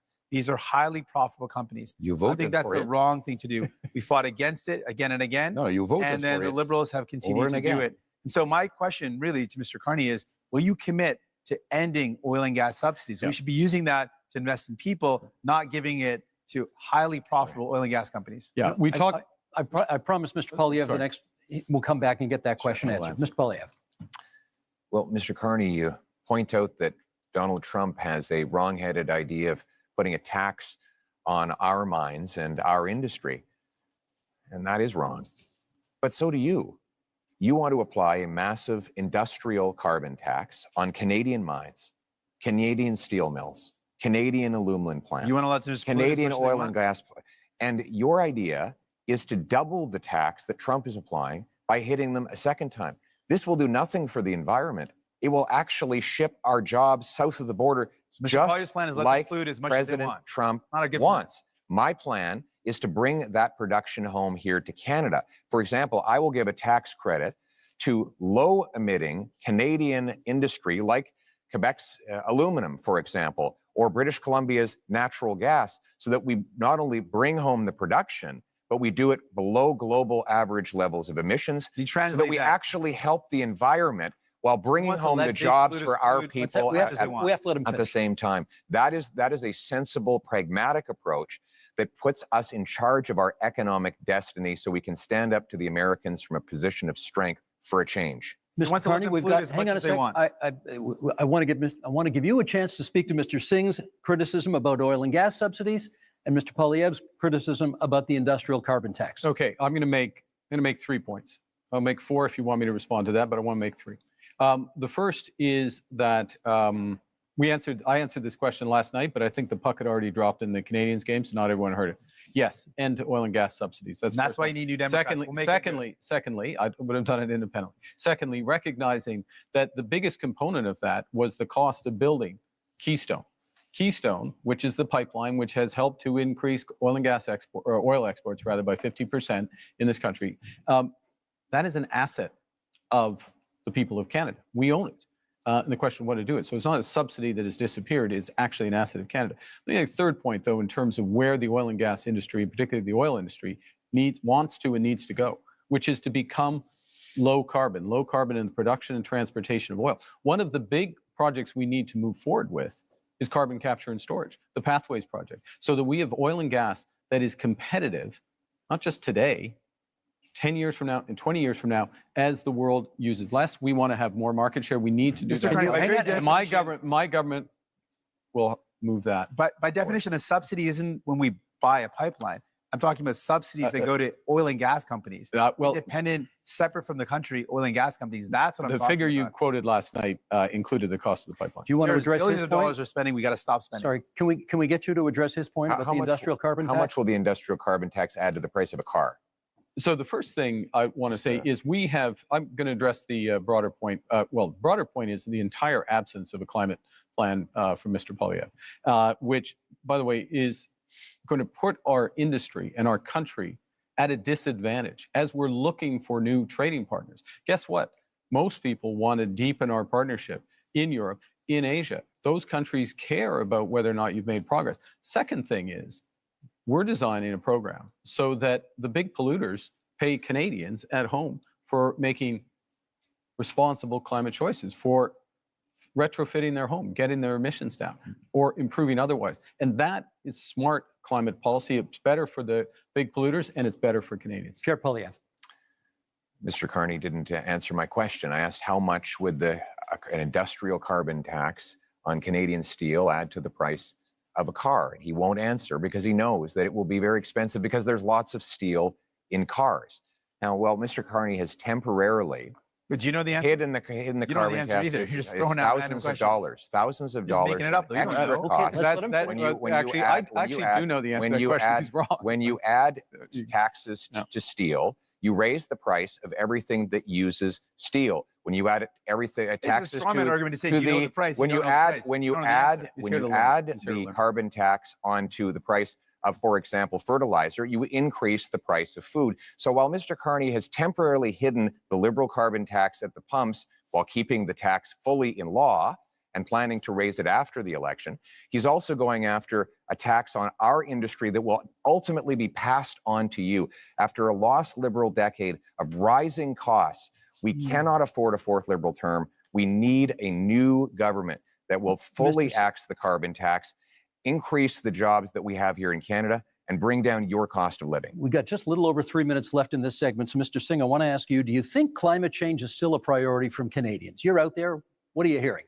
Absolutely. You speak to any young person and they think, we're seeing climate crisis in front of us happening right now. You speak to seniors who say, we used to be able to live in our homes without air conditioning, and now we're seeing heat crises in communities that never had worries about extreme weather. We're seeing flooding, we're seeing forest fires like never before. We are living in a climate crisis. So Canadians are absolutely worried about it. As soon as we come into a summer, we start seeing those forest fires again. It's top of mind for Canadians because they're living it, they're seeing it. And I want those Canadians to know, Mr. Carney is not going to end those fossil fuel subsidies unless I'm there to fight back. Mr. Poilievre wants to let big polluters pollute as much as they want, poison our beautiful land, our water, and air. He wants to let them dump into our oceans. I'm going to fight back and defend our environment. Monsieur Blanchet, on the issue of whether or not people still care about climate change. I think people should be kept very informed about climate change because we are in a very strange denial situation about climate change, which still exists and is very expensive. And I'm sorry to crash your party, guys, but you are telling fairy tales. Clean oil and gas is a fairy tale. Large scale carbon sequestration, sorry, I'm French, is a fairy tale. It does not exist. If Alberta wanted to exploit oil and gas and it were not a matter of pollution, I wouldn't mind at all. That's their business. Our own powerhouse in terms of energy in Quebec is clean energy. We are the best place in the world to achieve that. Our market is the northeastern part, Democrat part of United States. We want to keep our money to create wealth in Quebec for Quebecers. Let us be different because we can afford to be different. Let me give, I will get to you because I said I would, but you've taken a couple of hits here and I want to give you a chance to respond to some of the things that people on this side of the stage have said. Thank you. Well, first of all, we do support protecting the environment. We want to ban the dumping of raw sewage into our waters. We want to hold large corporations to high environmental standards to protect our water and air. But we cannot do that by raising taxes and sending jobs overseas, as Mr. Carney is proposing to do. That has been the approach of the last 10 years of the Liberal government. What the biggest companies that develop our resources say is that we need to repeal the Liberal anti-development law C-69. A law Mr. Carney wants to keep in place. They say we need to repeal the industrial carbon tax and get rid of the Liberal energy cap. We need 6 months approvals in order to take back energy security and energy sovereignty. We can summarize that. He wants to conclude Sorry, as much as Mr. possible. Carney, hang on. Last and word to Mr. independent Carney in this change. segment, please. Thank you very much. You know, I was born in Fort Smith in the Northwest Territories, just north of what the oil sands became. When I was born and when I was growing up in Edmonton, early days, it was a fairy tale, quote unquote. But you know what happened? Canadian ingenuity, Canadian engineers, Canadian governments, both the federal government and the Alberta government got together and converted this. The worst pollution if I in may, the world. if I may, The worst may I pollution finish? in the May I world. finish? May I finish? 10 more seconds to finish, please. Let him finish his point. That's the opportunity we have. That's the opportunity we have in carbon capture. That's the opportunity we have in small modular reactors. That's the opportunity we have in hydrogen beyond. This country can be a clean energy superpower. My government will help deliver it. And that is time for this segment. Gentlemen, let us go to our final theme, which is called Leading in a Crisis. Canadians know how to weather a storm. Canadians know how to get through a difficult time. If at the end of the day we end up with Here comes Trump. We're about to start talking about Trump, you guys. Any other scenario. Oh my God. For weakness. Now is the time to take Who's back excited to control. talk about Canadians Trump? are always ready when someone else drops the gloves. Mm-hmm. Okay, leading in a crisis is a pretty broad theme that allows us to explore many different avenues here. So let's get to it. Mr. Carney, you get the first question this time. We haven't balanced a budget in this country in 17 years, and 10 of those years were under your party. You have pledged to get us to a balanced budget in 3 years. Question is, how? So let me put this in the context of leading in a crisis, which is in a crisis, you got to plan for the worst. Worst is that the U.S. actually does want to take us over. Secondly, you got to have a plan to build, and that'll include a fiscal plan, and I will get to that in a second. The third thing is you need to respond in a crisis with overwhelming force. You need to think big. You need to move rapidly. The things we've been discussing today are a subset of what we can and should do as a nation, and we can deliver. And government can play a role, but its role has to be catalytic. And so our approach is that we will slow the rate of spending. It's been growing at 9% a year, operational spending, program spending, away from transfers, individual, 9% a year. We'll slow that to 2%. We will focus on a small amount of capital spending by the federal government in order to drive enormous private investment up to $500 billion by 5 years. Thank you, Mr. Carney. Ukraine surely constitutes a crisis. Leading in a time of crisis, Mr. Poilievre, question for you. If the United States withholds support from Ukraine going forward, do you believe Canada should commit more to assist? I believe we should continue to support Ukraine. Our party supported donating missiles that the Canadian military was decommissioning. We supported funds and other armaments to back the Ukrainians in the defense of their sovereignty. We also need to rebuild our own Canadian military because the Russians want to make incursions into our waters. We'll be buying 4 massive Arctic icebreakers. I'll be opening the first Arctic base since the Cold War in Canada, CFB Iqaluit. We're going to double the size of the Arctic Rangers and fill the vacancies in our Canadian armed forces. We need a change to rebuild our military, which has been so disintegrated under the cuts and the mismanagement of the last 10 years. But we can have a change because we have the best soldiers, sailors, and airmen in the world, and they will have full backing from my government if you give me the honor of becoming Prime Minister. I may come back to that one in the open forum because I'm not sure we got an answer about Ukraine on that one, but okay. Well, going on. Monsieur Blanchet. The answer was yes. We'll get more details perhaps as we go forward. Monsieur Blanchet, given the U.S. trade war, should any talk of a referendum on Quebec independence be put on pause? That one is easy. It will happen only after the negotiation is over, and that's a good thing.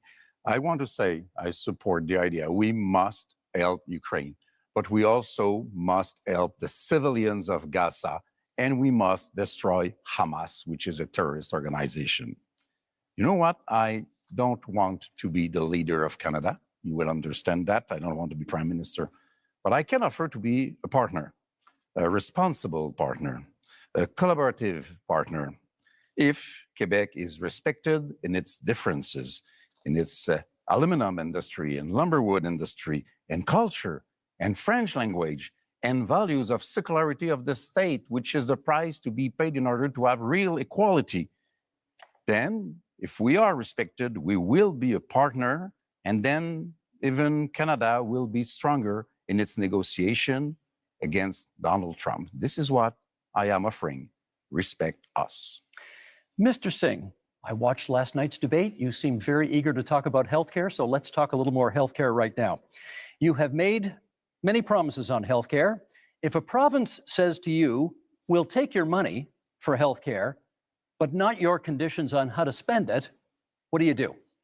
We've got to negotiate. We can't be giving away money without clear conditions. We're in a healthcare crisis right now, and a crisis that is hurting people across this country. People are waiting desperately in line in emergency rooms for hours and hours. Seniors are waiting for years and years to get the care that they need for surgeries that would remove pain or help them deal with mobility issues. We're in a serious crisis. Healthcare workers are burnt out. They are overstretched.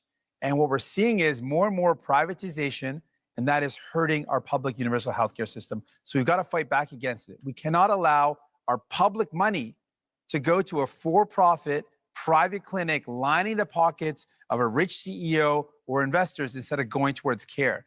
We need to make sure that we are investing in solutions where care gets to people, not profiting those at the very top. And so that's my commitment. I'm going to fight to make sure we defend our healthcare against the threats of Americanization and privatization. Okay, we now go to open forum debate, and perhaps Mr. Poilievre, you get the first word here. This might be a good time to put a little more flesh on the bone of what you think Canada could do for Ukraine if the U.S. backs out. Yes, and my answer is that we should continue to support Ukraine. We don't need to follow the Americans in everything they do. When they're wrong, then we will stand on our own and with other allies. And with respect to Ukraine, that of course includes support with intelligence, equipment, armaments, but it also includes defunding Putin. Right now, Vladimir Putin has a monopoly on the European energy market because, frankly, the Liberals blocked exports of Canadian natural gas off the Atlantic coast. They blocked multiple projects. I would rapidly approve those projects on national security grounds so that we can actually ship Canadian natural gas over to Europe, break European dependence on Putin, defund the war, and turn dollars for dictators back into paychecks for our people. Mr. Carney, you wanted to add? Well, I want to go to the situation in Ukraine because it's very important. We've been a steadfast, Canada has been a steadfast ally, and Canadians have stepped up, welcoming Ukrainians into their homes and supporting them in other ways. In my first month as Prime Minister, we joined the Coalition of the Willing to support Ukraine as the U.S. stepped back. So led by France, the United Kingdom, with Ukraine number European nations, Australia, ourselves, New Zealand. That's an example of how the new world is going to be. Canada participating in these areas and helping. It also means open trade. Mr. Poilievre voted against free trade agreement with Ukraine.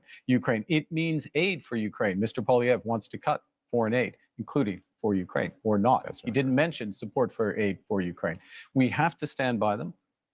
We have to be there, and this government has been. Mr. Singh. New Democrats absolutely support standing with Ukraine and will continue to do that. But I appreciate the opportunity in talking about leadership in crisis, talk about many of the crises that we're up against.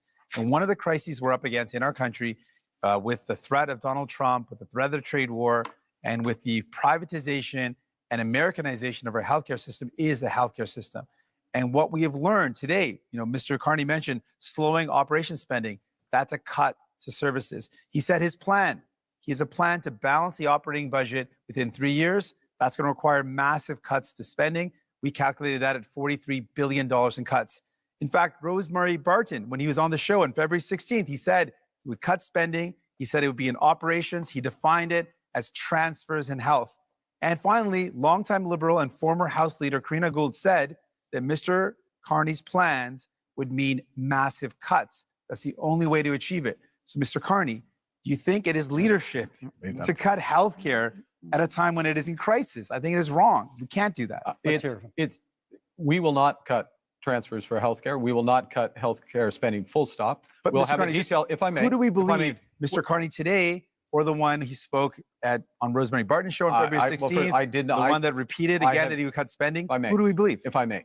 Consistently said, we'll preserve all transfers to the provinces, including the increases. We will preserve all the transfers to individuals, I won't detail them all, but there. So we're looking at addressing an operational spend, which is about $150 billion.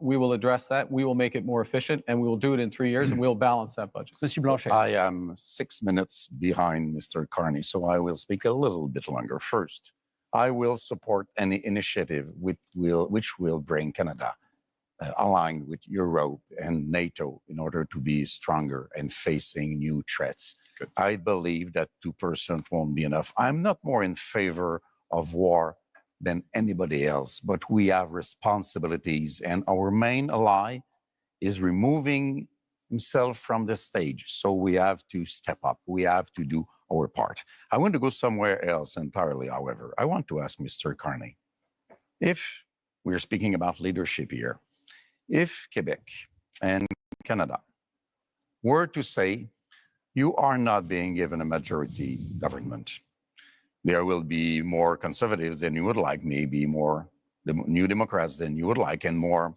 people from the bloc than you would like. Will you accept, because you don't seem to be very eager about that, to deal with people which basically are more experienced than you are, as legitimate as you are, and would be more representative altogether than you would be being alone in your little kingdom? And I want also to propose to you all guys that 1 week after the election, we all meet, whatever the result, and we start dealing with this crisis together, because this is what people, either they are from Alberta or Quebec or wherever, this is what people expect from us. Mr. Carney, is that something you could get behind? I look forward to meeting with everyone. You're welcome to come, Steve, if you'd like. Week after crisis, but That's also, not but very, in all that's seriousness, not very respectful. No, but I'll That's come. not But very I'm respectful. coming. On peut jaser un peu. Okay, I will. Okay. I come to the. On jase. Yeah. Okay. I'll come to the core. Look, in a crisis, yes, you need a team, and you need to bring the country along with you. So what I did in the first week was to bring the premiers together, meet with all the Indigenous leaders, and move forward in that context. Now, the question is, who's going to lead out of this? Whoever leads out of this, if I may, Mr. Blanchet, merci, thank you. Whoever's going to lead out of this is going to need to work with all the provinces, work with labor, work with Indigenous leaders, work with all Canadians to bring them forward in a united front. And if I make this last point, one of the things that has happened, which is a credit to those people at home, is that Canadians are coming together. And it's our responsibility to meet the strength of Canadian unity. Still lagging. I have one small point to make. Yep. You will be elected, if you are elected, in the parliament where there are other leaders.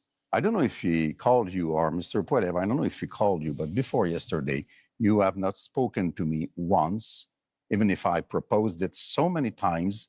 But you say I speak to provinces' leaders. You're not elected in provinces. You are in the parliament where people are to make decisions which might not always suit you. But this is democracy, Blanchet, I'm which going to you jump don't know in. too much about. I'm going to jump in here because I'm noticing what the clock is saying, and you brought up Gaza earlier, and I think our audience would be interested in hearing your views on the other major international crisis facing the I just world want to right get, now. Mr. Speaker, before we get that, just to finish up on the healthcare, I just want to speak to healthcare workers right now who are deeply worried about the status of our healthcare system, to Canadians who believe and love our universal public healthcare system, to patients who are stressed out. If you're worried about which Mr. Carney to believe, the one today or the one who spoke on previous shows and said he would Mr. cut, Singh, vote for New Democrats, and we will fight to defend our healthcare. I think your we will never supporters let would really anyone like cut to it. hear what you have to say about this question, and we have less than 5 minutes for it here.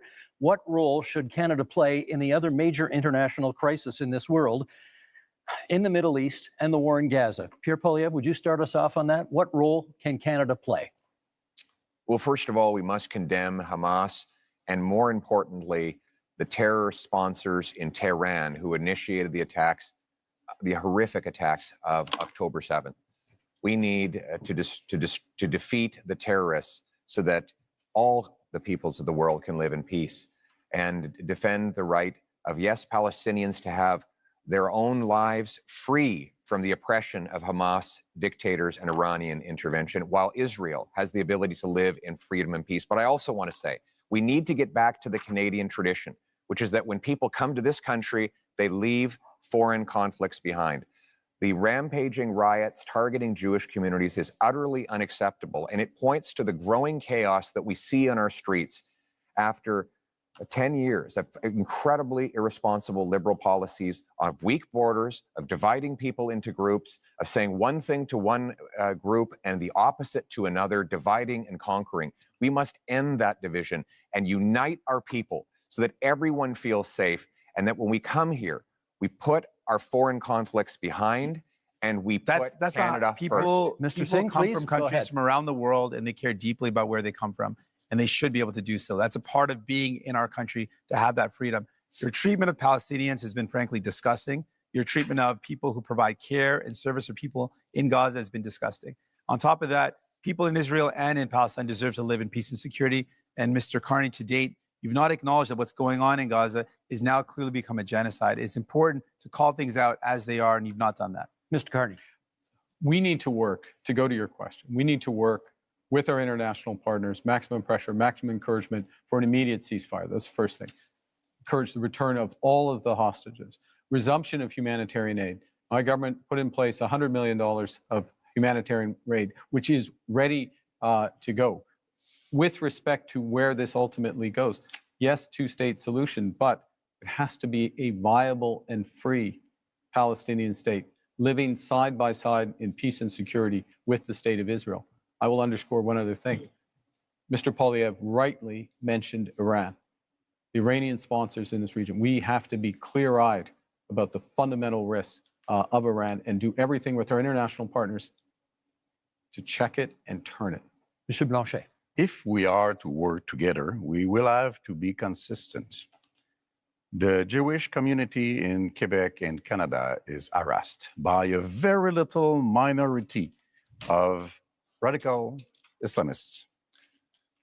And we don't do so much. The law in Canada says that somebody may invite people to be violent, to propose genocide against another people, if they can be hidden behind a religious motivation. They are in agreement with that, they are in agreement with that, they are in agreement with that. And we say it is a crime to invite people to violence and killing other people. And this is what is being done very often in Canada and Quebec with the approval of the Criminal Code of Canada. And we are saying this has to be changed. We have to change what we do before we want people elsewhere to change what they do. Last minute in the segment, Mr. Poilievre. This is about crises and leadership. And one crisis we have is in immigration. Because of this Liberal government's commitment to a radical policy called the Century Initiative, which seeks to bring our population up to 100 million people, they have allowed massive overcrowding in our communities. That has caused housing shortages, job Don't shortages, blame immigration and for healthcare the shortages. fault of your government. And if I could, the fact that you did sorry, not I invest didn't in interrupt housing, you. I did built not 6 interrupt you, sir. homes. I did That's not wrong. interrupt you. Don't It is- blame. I do not people. blame. You're a If I failure. could, Let him finish. I do not blame immigrants. I blame the Liberal government, which brought this policy on. And Mr. Carney wants to continue with the Century Initiative. This is crazy. We have to get back to normal levels of immigration, get rid of the fraud in the temporary immigration system, and ensure that the people who come here can arrive in numbers that we can house, employ, and care for. That's how it always was, and that's how we're going to restore Thank it. you, Mr. Poilievre. That is our time for this segment. Those are our 5 themes, but we are not done yet. We are entering the next section of our debate tonight, what we're calling the leader's choice, something a little bit different.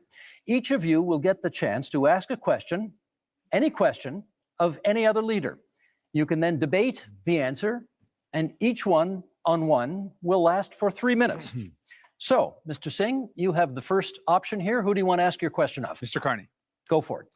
Mr. Carney, as chair of Brookfield Investments, your company is one of the biggest tax dodgers in Canada. As chair, you approved decisions where Brookfield Investments bought up affordable homes, kicked out the tenants, and jacked up the rates. As prime minister, one of the first things you did was a tax cut that helped out mostly millionaires. And you have a plan to cut services for people. Now, I expect that of Mr. Pierre Poilievre and the Conservatives. That's very much a conservative plan. But my concern is that doesn't sound like what people want for a Liberal leader. So my question to you is, Mr. Carney, whose side are you really on? Thank you. Thank you very much for that question, Mr. Singh. I'm on the side of Canadians. I'm in this for Canadians. I work for Canadians. But your track record doesn't show that, though. No, I have a track record of public service for this country. Go back to something Mr. Blanchet referenced earlier, which is have I resolved any crises? We're in Quebec. If you ask anyone in the finance industry, if you ask anyone in government in Quebec in 2008, they'll know that I resolved the biggest crisis in Quebec. Yeah, You won't have fun. But 60 million. But I'm in fairness with Mr. This is Singh. for these two. Mr. Singh. Yes, I have had a long career in the private sector. I'm proud of that career. I've always acted with integrity, and it brings me with experience that I can apply But no one's in this questioning your moment, integrity, in moment sir. of crisis. And you certainly have served the country. But the problem is, who have you served? You've served to benefit those at the very top. You jacked up the price of homes for people living in affordable homes as a strategic decision. You dodged taxes. And then your decisions as prime minister show you're not prioritizing people, but you're prioritizing big business, billionaires. So what have we done as a government directly? So we've gone directly to workers using all of our proceeds from the tariffs, committing all of them for workers, the workers most affected in But the industries. employment insurance isn't high unlike enough. others, unlike others who But the amount, plan let's to talk use about them, the amount. to cut taxes. We are The amount focused of on. EI is not high enough, though. You have to accept that. Right now, it's There only will covering- be additional programs. I am fully confident that the next government, whatever government is formed, or certainly if I'm in the next government, we will make additional programs. But you didn't do that for so those far, workers. though. Well, I can't.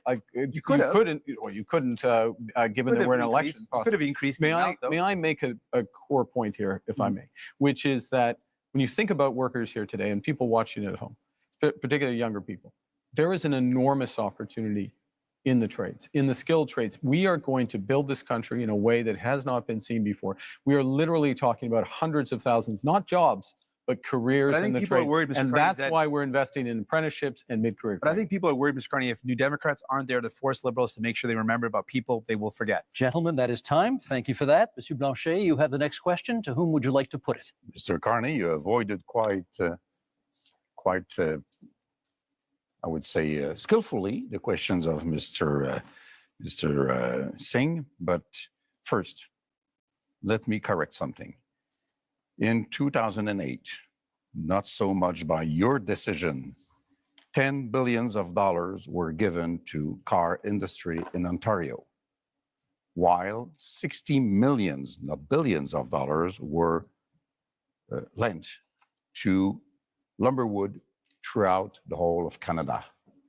I don't believe that's the right way to manage a crisis since you did not recoup the money from the car industry. Then, you have been the manager of Brookfield. It's supposed to be a green investment fund, but we now know that 50% of the investments of Brookfield is in fossil fuel. It's not so green. You seem to want to support oil and gas industry. That's interesting. You want to support prefab housing, and it's also in the investments of Brookfield, but not in Canada. You want to support nuclear power, smaller reactors, which are more dangerous, by the way, and Brookfield has investments in Westinghouse. You have hidden the money of Brookfield in Bermuda and Cayman Island, $30 billion. Billions of dollars lost for Canada. You are having your taxes being paid by families, workers, elders in Canada and Quebec instead of paying your own taxes. So I want to know, will you, before the election, reveal all the details of your assets as Mr. Singh has done, as Mr. Poilievre has done, and as I have done? We have a right to know let him answer. under those circumstances. Let's let him answer. Well, the first thing is I want to say a word about, I'll say a word about Brookfield. You know, this is a Canadian success story. It is the largest infrastructure investor and developer in the world. It is one of the largest, if not the largest, developer of renewable power in the world. And who benefits from that? That's Canadian pensioners. That's Quebec pensioners. That is teachers. That firefighters.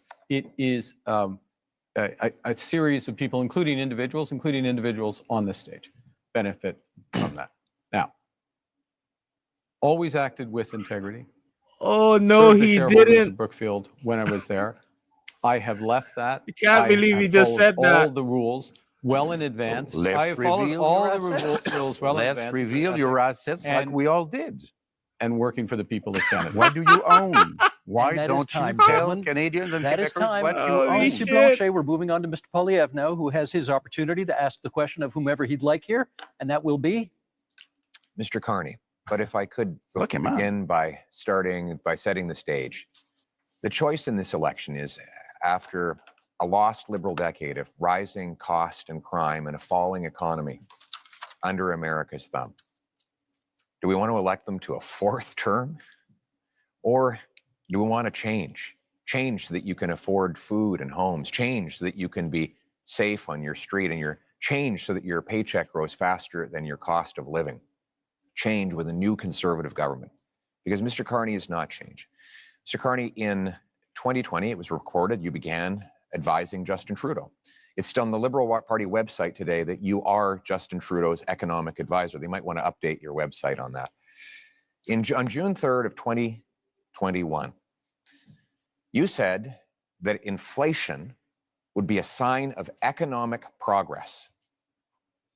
And you advised governments, including Justin Trudeau's, your Liberal government, to print money, which led to the worst inflation crisis in a generation. Now, that means that mothers went to bed with empty fridges and empty bank accounts, worried how they'd feed their kids, that seniors worried they'd be evicted from their homes, that young people believed they'd never be able to own a home in the first place. Now, in retrospect, you look back on the Liberal decisions that you advised Justin Trudeau to take. Will you look at the camera in the eye and apologize to the many people who suffered as a result of the inflationary policies that you advised Justin Trudeau to implement? You know, I said earlier, but I'm going to say it again. I know you want to be running against Justin Trudeau. Justin Trudeau isn't here. Are you denying I you am were his here. economic advisor? I did not provide any of that advice. I did not provide any of that It's advice. on the Liberal Party I'm website. sorry. Well, Are you accusing your Liberal Party of lying about your role? This Because is- it says today, you can go to the this is- Liberal Party website now, and it says that you I were think Justin Trudeau's economic advisor. the way you judge the way you judge someone, in my view, is how they act, what they do when they have responsibility. Twice I was a central bank governor. And in both cases, if I may, in both cases when I was responsible for inflation, inflation was less than 2%. I'll add that when I was here responsible for the Bank of Canada, inflation was less than 2%. Our dollar was at parity. That is the kind of success that I can deliver for this country coming out of this crisis. And what is at stake here? What is at stake here? What is at stake here? That gave us the worst inflation that we have had in a generation, because the policies that you implemented and those of the MPs that are still in your ministry. To the fellow Canadians, crisis which the last 10 years has been about the Liberals. The next 10 years should be about you. And that's time. Mr. Carney, good news is the next question is yours. Well, I'm going to ask myself a question. Actually, I'm going to ask a question which has been troubling me. And it's troubling me because, we are in a very dangerous and divided world. Who is it to? I'm going to ask a question of Mr. Poilievre. Why not? We're in a dangerous and divided world. We talked earlier about the challenges in the Middle East, the threats from Iran, threats from Russia, Russia's aggression in Ukraine. We have the threats from China, which I raised. We have the United States, which is fundamentally changing its security relationships, its commercial relationships. We have all this. And in the context of that, everyone on this stage, Mr. Blanchet, Mr. Singh, myself, we have our top secret security clearance. We have our top secret security clearance. I got mine within 3 weeks. It wasn't hard, but I felt it was important that I had it so I could be in a position to be informed about that dangerous world and take decisions that. And Mr. Poilievre, it is now 950 days, if my numbers are right, since you've had the opportunity to get your top secret security clearance, and you've refused. Why? Well, first of all, I have got my security clearance when I was a minister. I got top secret clearance at the time, so there's no problem getting that. But when the government made this recent offer, they said that if I got the secret security clearance briefings, that I would be gagged under the security law, and I could be prosecuted if I spoke freely about matters of foreign interference. Now, given that Canada has experienced Chinese interference by Beijing, the government of China, in 2 consecutive elections, I needed to do my job to speak freely without fear of prosecution. And that was not something I would be allowed to do. Even Thomas Mulcair, the former leader of the NDP, said that when he was the leader of the opposition, he never would have accepted the kind of gag order that your government and Mr. Trudeau's government was attempting to impose on me. And it's good that I'd made that decision, because it has allowed me to speak freely about things like the case where one of your candidates, sir, actually said that he wanted to send a political opponent to China under a bounty threatening his life or imprisonment, and you refused to get rid of him. Now, it might have something to do with the fact that you went to China not long ago to get a $250 million loan for your company. But the reality is you refused to stand up for a Canadian who was being threatened by a foreign government. And I was able to speak freely on that matter because I refused the gag order that the Liberal government attempted to impose on me. Well, there's a couple of interesting things. I think people at home have seen a robust debate here, and it's been a robust campaign, and it has not stopped Mr. Blanchet or Mr. Singh at times during his campaign by making challenges with respect to these issues. So one can address it. I will observe, as someone with the top secret security clearance, that China is not the only country that is accused of foreign interference. And gentlemen, that is time we'll leave for it this at segment. That's our time. Now, closing statements are still a few minutes down the road, so we have a little bit of time for some quick hit Q&As for each of you right now. Short questions, 45 seconds, please, on the answers, and we're going to go left to right as I look at you right now. Mr. Poilievre, you get the first question. To the best of my knowledge, you have not offered a hard timeline, as the other parties have, to meet Canada's NATO commitment of 2% spending on defense. When would you hit that target? My aim will be to 2030. That said, when we renegotiate our trade deal with the U.S., I know it's their priority to see us increase our military budget. One of the things I will say to the Americans is the more free trade tariff-free free trade we have, the faster we can rebuild our military in Canada and reassert our sovereignty. And we will use that money to have heavy icebreakers in the north, Poseidon aircraft, fighter jets, a new base in the north, double the Arctic Rangers, fill the vacancies in the armed forces, and rebuild the warrior spirit that characterized our military since the birth of our country. We will rebuild our forces, and we will stand behind our veterans. Thank you, Mr. Poilievre. Mr. Carney, your question. You have cut both the consumer carbon tax and the capital gains tax increase that you inherited from your predecessor. Is that an admission that the Liberals made life less affordable for Canadians? I think let me give you the rationale behind both of those changes. First, with respect to the consumer carbon tax, in effect, it become too divisive for Canadians.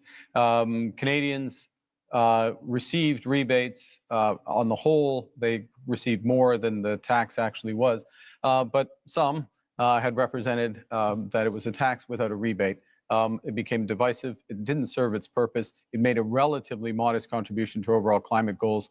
I got rid of it. First act made Canadians whole. Secondly, but with respect to the capital gains tax, it's come up again, I'll be quick. This is a fundamental issue. We need to build this country. Builders, innovators, entrepreneurs need to be rewarded. That's why I brought it back. And that's time. Thank you. Mr. Singh, would you change the existing cap on immigration? I've said that the level of immigration, first of all, we need immigration. It's fundamentally important to our country. And we speak to any small business owner, you speak to people here in Quebec, you speak to farmers. It's fundamentally important. A couple of things, though, we know we need to be able to set the amount of folks that we welcome to our country at a level that it meets our needs. So I would ensure that we've got an expert panel that makes that determination based on our economic needs. We also know that we should be very clear that the lack of investment from Liberals and Conservatives resulted in the fact that we have a shortage in housing. That's something that we've got to fix. I should also point out that if you are worried about the cuts being proposed by Liberals and Conservatives, vote for New Democrats. We'll fight back to protect Canadians and make sure that we've got the right immigration levels. Thank you, Mr. Singh. That's time. Mr. Blanchet, Quebec, I believe, is now the only province with a carbon tax. Do you think that's fair? It's not entirely true. It's not a tax. What Quebec has is a system by which we invite big emission companies, I don't know how to translate that, to reduce their emissions. If they do not, then they have to pay. It goes into a fund which is invested then in reducing emissions. Our partner is California, which makes this a huge deal about reducing emissions. This is what we do. This is to be compared to what Europe does. And by the way, Europe would impose tariffs on Canadian oil if it ever got there. We're quite proud of that. And we have to be responsible because this is much less expensive than doing nothing to fight climate change. That's time. We're going to do another set of quick hits here, left to right again, and 30 seconds this time. Monsieur Poilievre, you've previously promised to defund the CBC as one of your very first acts as Prime Minister. Is that still the plan? Yes, CBC will continue to operate as a self-funded, Canadian-owned and controlled non-for-profit that raises money like other media organizations through sponsorships, subscriptions, advertising, licensing fees, and countless other things that will ensure Canadians who still want to listen and view its content will be able to do so. And at the same time, we'll allow freedom of the press so that everybody has their voice heard and they can make their own decisions. Thank you, Mr. Carney. The next question to you, 30 seconds. Would you remove some of Canada's legal tax avoidance loopholes that companies that you have worked for have used? Look, I think that what we need to do is undertake a comprehensive review of our corporate tax system and do that on the basis of the right principles. We've got to have fairness, transparency, sustainability, and competitiveness. So we need a tax system, a corporate tax system, including being part of a international minimum corporate tax through the OECD. And that is time. Mr. Singh, the question for you is, if you hold the balance of power after this election is over, what would your price be to support another party? We've laid out our priorities. We want to make sure we bring down the cost of groceries, build homes that people can afford. I can also tell you that we would defend CBC, unlike Mr. Poilievre, who wants to cut it, and we would close tax loopholes and offshore tax havens, even though Mr. Carney didn't respond to that, and selling stocks and shares to make profits and then having less taxes on that is not hard work. And so those aren't the job creators. The people who are job creators are the hardworking men and women that contribute to our economy. Thank you, Mr. Singh. Monsieur Blanchet, kind of the same question. If you hold the balance of power in the next minority parliament, if it is that, what would be the price of your support? Respect for Quebec. That's quite easy. I don't want to go against what Canada wants to do for itself, but I don't want Canada to impose an economic vision or a multiculturalist vision on Quebec, which is different in terms of language and values and secularity and equality between people. So I want to be a partner. And if Quebec is respected, Canada has nothing to fear from the bloc because we vote for what is good for Quebec. It only has to be good for Quebec. Thank you, Monsieur Blanchet. Now, we have one last question for each of you. We'll go right to left this time as I look at you. Bit of an offbeat question. Monsieur Blanchet, what is your biggest regret during this campaign?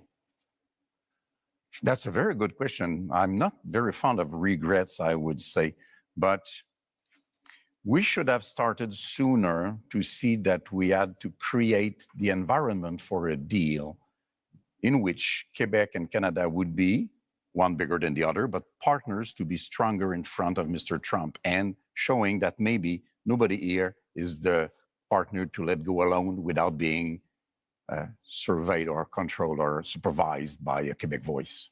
Thank you, Mr. Blanchet. Same question, Mr. Singh. Your biggest regret of this campaign? Not being able to meet as many people as I would love to have. It's a short campaign, and so I can't get to as many communities that I wanted to. I think one of the honors of my job is to be able to meet people and to hear their stories, and then to take their stories and concerns and bring them to Ottawa and to fight for those people. And so I want you to know, even if I haven't made it to your community, I'm going to fight like hell to make sure that you're represented, that we never let any government cut our healthcare, that we defend the values that we care so deeply about. We make my life more affordable.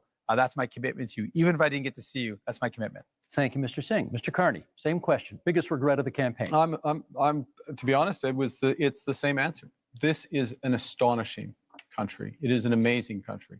And the opportunity and the responsibility that comes with it of being with Canadians, hearing their stories, their challenges, drawing strength and ideas from them, and working to be part of the solution is the greatest honor of my life. But the regret is that it is also a big country and it is a short period of time. Mr. Poilievre, last word to you. I actually agree with these two gentlemen.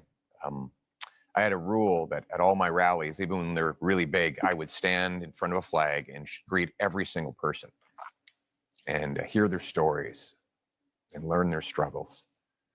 And that was always touching to me, that they would put their faith in me or in any of us. Yeah. But we've been in such a rush because we have to get off to the next event. So we haven't been able to stop and do that. And I want you to know out there, I haven't forgot about you. Thank you. Thank you, Mr. Poilievre. It is time now for closing statements. And prior to the debate, you drew lots as to which order we would go in. And Mr. Singh, you get the first word on a closing statement. Certainly. Thank you. Because you voted for New Democrats, we were able to build this country that we love. Universal health care and pensions, because you voted for us. Because you voted for New Democrats, we were able to fight to bring in dental care, pharmacare, and childcare. Because you voted for us, because you supported us. You have the power with your vote to send more New Democrats to Ottawa, to continue that fight, to make sure that no government cuts the things that we hold dear, like our health care, to ensure that we can do everything possible to make life more affordable by making it more affordable to buy your groceries and to get a home. I'm asking for your support in this election so that I can continue to fight to defend the things that make Canada, Canada, the things that we hold dear, the things that make us proud to be Canadian. Thank you, Mr. Singh. Mr. Carney. We are facing the biggest crisis of our lifetimes. Donald Trump is trying to fundamentally change the world economy, the trading system. But really what he's trying to do to Canada, he's trying to break us so the US can own us. They want our land, they want our resources, they want our water, they want our country. We're all going to stand up against Donald Trump. I'm ready. I've managed crises over the years. I've built strong economies. We will fight back with counter tariffs. We will protect our workers and those businesses, and we will build the strongest economy. We will build Canada strong. I'm asking for your support, the honor of doing so. Thank you. Thank you, Mr. Carney. Monsieur Blanchet. For 260 years and a little bit more, les Français, devenus des Canadiens, devenus des Canadiens français, devenus des Québécois, you have tried to have them become Canadians like all Canadians. But to no avail, we are different. So let's be economic partners. Let's have a voice chosen by and for Quebecers, an ally for Canadians as equals in front of Mr. Trump. Monsieur Poilievre. Only in Canada could someone start where I began and get to this stage. I was born to a single mother and adopted by school teachers who raised me to believe in the incredible Canadian promise that anyone who worked hard could do anything. That promise feels broken today. Many of you worried about paying your bills, feeding your families, or ever even owning a home. You're worried your kids are in danger. But I'm here to say it doesn't have to be this way. With change, we can restore the Canadian promise so that hard work gets you a beautiful house on a safe street under a proud flag. We can do it with hope for a change. Gentlemen, thank you for a very spirited debate tonight. 2 quick points before we go. Number one of you celebrated your 60th birthday yesterday on this stage. Yves-François Blanchet, bon anniversaire. Merci beaucoup. Merci. Secondly, you'll notice we didn't have to change the time of this debate because the Leafs already clinched the Atlantic Division title, and therefore we didn't need to move the debate to accommodate a hockey game. I'm getting back at my colleague who was in this position last night. And okay, Come go ahead, on, go. you didn't That's have fine. to do the habitant like that, With we're done. dude. Thank you, leaders, for being here tonight. We are just 11.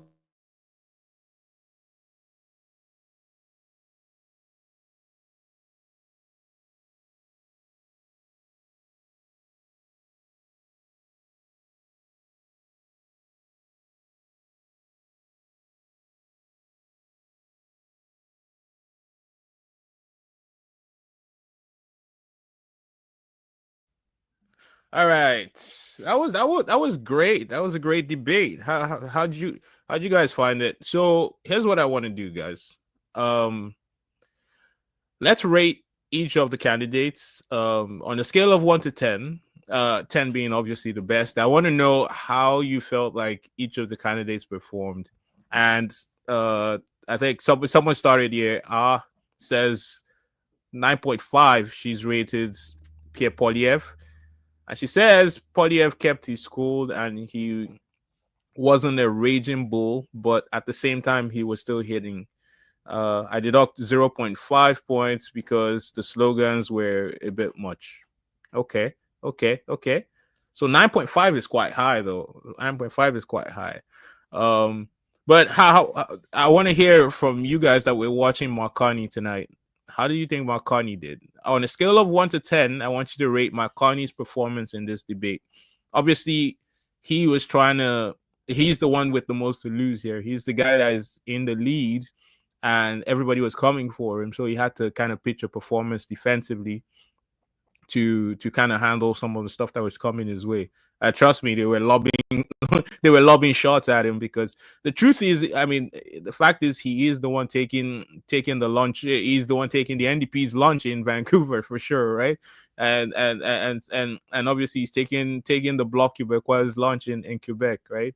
So it makes sense that they were all trying to attack him like that, and obviously Pierre was always going to attack him. So how do you guys rate Mark Carney? You guys let me know. Personally, I don't think I'm as generous as A was there, which was like 9.5 for Pierre Poilievre. What does a 10 look like? I don't even know.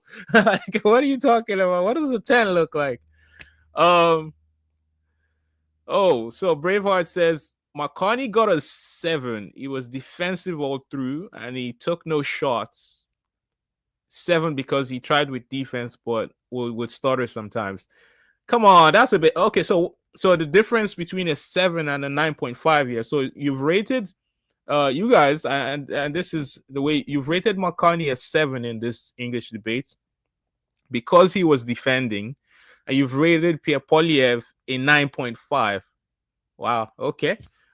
That's interesting. When I get your ratings out, maybe I'll give mine. That way I don't really bias you here.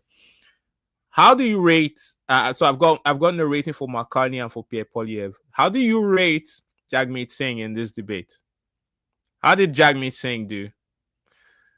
It says here Jagmeet Singh is kumbaya. He's like, let's all be community and be happy and love. No concrete stuff. 6 because he debated well. Come on. Well, you gotta understand what the left is, though. The left is about inclusion. It's about fairness for all. Bumpy Johnson says Jagmeet Singh was immature and vile. Okay, I'm guessing that partly that was because he kept on interrupting some of the other candidates. And yesterday, I don't know if you guys watched the French debate, but that my man lost his shit because he wasn't getting enough time to speak. Obviously, today he was trying to make up for that quite a bit. So what do you rate Jagmeet Singh, Bumpy Johnson? Now I want to see what your rating is on a scale of 1 to 10. What do you rate Jagmeet Singh? So Jagmeet gets a 6. Wow. Okay. Well, how about Yves-François Blanchet? How do you rate him in this debate? How did Yves-François Blanchet do?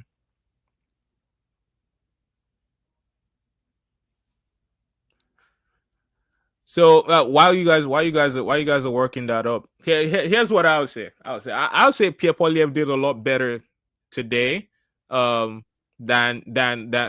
he did yesterday in the French debate. And I think Bumpy Johnson is kind of is jumping in here and saying every time Pierre Poilievre spoke, it was a countdown to Jagmeet Singh interrupting. That is true. That is very true. And he's rated Jagmeet a 4 because he torpedoed himself for the benefit of the libs. I think he took desperate steps in order to try and rectify his slump in the polls. I want to say, I think the idea was to try and at times I think he came off aggressive against Mark Carney because he really needs to do a rescue act if he's not going to really flunk out in even in his own riding. There's talk that Jagmeet Singh might actually lose his own riding. You know, Braveheart says, if it is all about inclusion, vote Jagmeet Singh and the economy is in the drain. The US would soon take Canada. Even Russia would take. Come on, what do you mean? What do you mean by that? Come on, what do you mean? So you have him 6, and he had some nice shots. Whoa. I wasn't even paying attention to that. Bumpy Johnson just said apparently the post-debate media scrums have been canceled after a security concern. Okay, if someone knows what happened there, please just pop it in the chat. I don't know what the hell that is. That is wild. Well, anyways, I don't want to. Obviously, this has been a 2-hour stream, and you guys have been good to join me. I really appreciate you guys coming on, staying with me and watching this with me. For my rating, I think Pierre Poilievre was very good. I'm not gonna deny that. Yesterday, I criticized him a lot for not really standing out. Now, in a different sort of way, while he didn't stand out as, he wasn't a shooting star by any means, but I think he was there today. He was a little bit more assertive. So I would say, oh yeah, and maybe I would agree with that. I think Pierre Poilievre probably won today. I think Pierre Poilievre probably won the English debate today. So I would rate him, and that's because I'm a very harsh judge. I would rate Pierre Poilievre a 7.5, a strong 7.5. And I think he was probably the best in the debate today. Bumpy Johnson said, my speculation, so I'm guessing this about the security concern, says, my speculation is that they wanted to avoid rebel news and the True North asking questions CBC and CTV were going off today about them, calling them BS and not journalists. And that's the thing, though. I guess the conservatives have encouraged quite a bit of alt media in their own campaign. And I'm all for alt media because obviously, as you know, being a YouTube creator myself, I am technically alt media. I will say though that a lot of those alt media outlets tend to have some wild positions on things, you know. Anyways, I was saying, while I might rate Pierre Poilievre 7.5 in this particular debate, as in my opinion, maybe the best person, I don't think he by any means knocked it out of the park. Now, my rating is very simple. In terms of what the task that Pierre Poilievre had to do today, he had to really punch a hole in what Mark Carney was selling, in his credibility, in who Mark Carney is, in order to turn things around. Now, did he do a good job, you know, attacking while maintaining some like a good front of not giving people the ick? That's what I'm looking for there, right? Did he do that? He did a good job in that sense, but I don't think he did enough to put Mark Carney off his game. And that's why I recognize that Mark Carney did a great defensive job, considering at times there were 3 people attacking him. So while he did not perform to the same extent that I would say Pierre Poilievre did, so I would rate Mark Carney personally. I would rate him a strong 7. So slightly underneath what Pierre Poilievre performed today, but I don't think a 7 hurt him by any chance, by any means, if you know what I mean. Jagmeet, for his part, I would rate him a 6, a generous 6. And I'm being really generous here because Jagmeet, made the point that he is the soldier, and he was there every time pointing to the fact that he is the soldier to fight for the workers. Now, is that going to make the economy any better? Is that going to, you know, in any substantial way improve the economy and the lot of the vast majority of people? Maybe not. Oh, Bumpy, come on, don't be harsh now. Why are you saying grading on a curve for Jagmeet? I'm not grading him on a curve. Why you feel like I'm grading him upwards instead of giving him a bad score? Yo. Anyways, actually, A says here, yesterday PP was asleep and dozing off, contemplating the meaning of life while debating. Come on. I remember, I think it was yesterday, you made a statement talking about you made a statement that you needed to put context on. You were talking about people doing all sorts of weird things. Anyways, glad you didn't make those sorts of statements today, though. I was very concerned for you. Anyways, Francois Blanchet, that's the last person I need to rate here. It's tough, you know, because I do not like the fact that Quebec likes to continually. Oh yeah, wow. So Toaster, I hope I've said that right.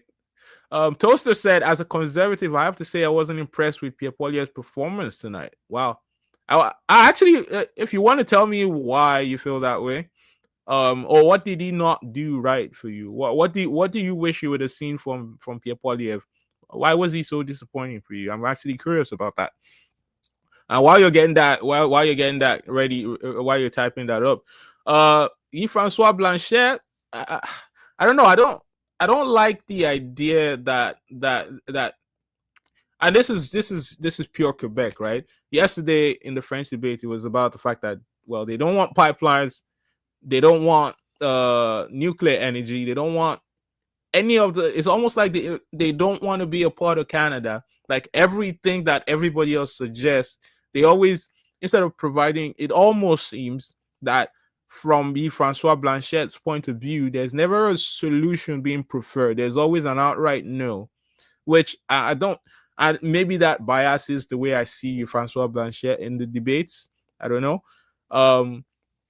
But what I don't think that is in this particular term that we are, for as a person that is Canada first, beyond like Canada above province, I would say I don't see any reason why Francois Blanchette would be returned to, or the bloc would be returned with any strong representation.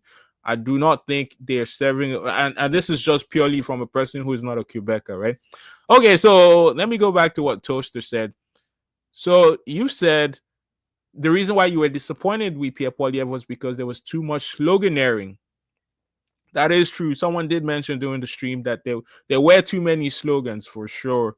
JR22 says Jagmeet sounds like a high school kid running for student council. Come on, why are you guys doing my boy Jagmeet like this? Come on. At least it didn't bring the whole OnlyFans girl on the debate today, you know? I don't know if you guys saw he was on the campaign trail with an OnlyFans girl. I was like, ooh, my God. I don't know what that was about. Anyways. Oh yeah, okay. So before I forget, Francois Blanchette, I would rate probably Bumpy Johnson accused me of grading on a curve. So in the interest of grading on the curve, I would probably give Francois Blanchette a 5. I don't think he was pulling up any trees, for sure, in my opinion. So he wasn't quite as good as Jagmeet, I would say. But one thing he did do well, though, I've got to say, one of the lines I think of the entire debate was him saying that Mark Carney's policy of trying to divide the budget into an operational side and an investment side is Harry Potter finances. That was the line of the end of the debates right there. He said that in the French debate. He didn't say that today, but and it's true, because I agree with that point of view, because this whole idea of separating that McCartney suggests, of separating the budget into two parts, I think it is absolute. it's a little bit of sorcery right there. I don't agree with that shit. So yeah, that's my point of view. So I think he was very good at calling bullshit, I would say. Francois Blanchette was. Yeah. So but I just want to get through all your comments here, because wow, you guys are really coming in with it. Yeah, I love that. Coming in hot. So okay, so R says you're right, Jagmeet does sound like a high school kid. Is that what you said? Oh, you're right about the slogans, about PP slogans. And let's skip. Bumpy Johnson says if the Cons lose, it will be the biggest self-inflicted defeat in history. Yeah, it would be a big fumble. It would have been a serious fumble, because how do you go from being up 25 points in the lead to lose it? Especially, it would be the biggest insult if the Liberals were to win a majority too. Like, that would be wild. That would be the wildest turn of event. I've never seen that in any election anywhere. If you've seen such a thing, let me know. But Bumpy Johnson says if the Cons lose, it will be the biggest self-inflicted defeat in history.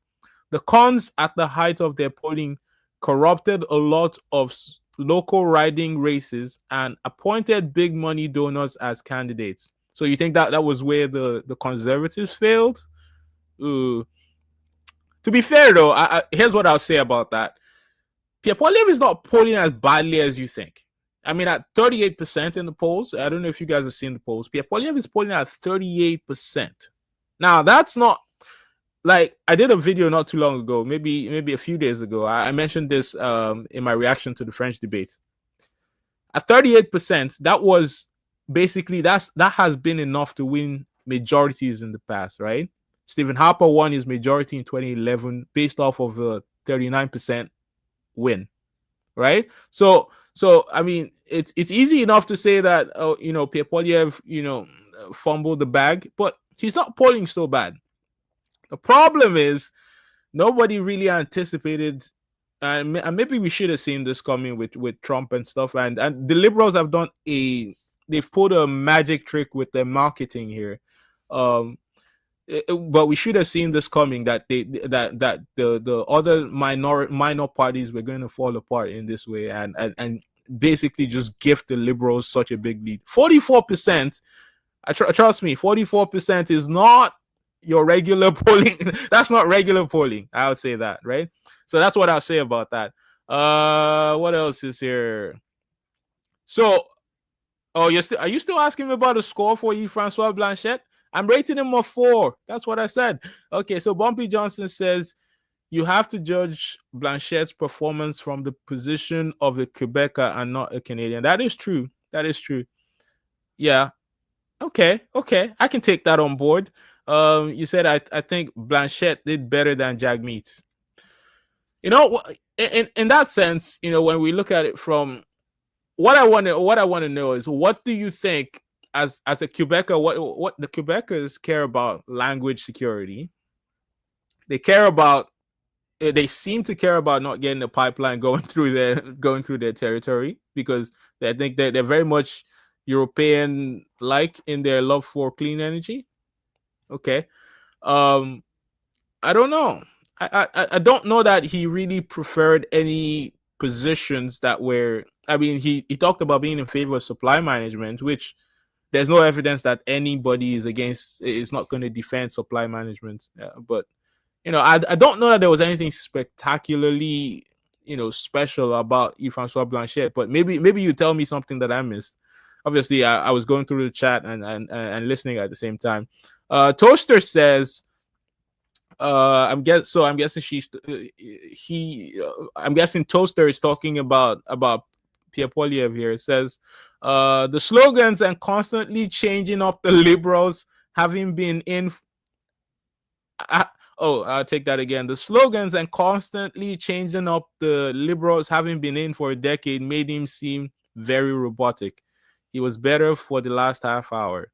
That is true, and I felt like Mark Carney was ready for that, and you could see every time he brought that up, Mark Carney would just laugh and be like, "Well, you're not running against Justin Trudeau, my dude."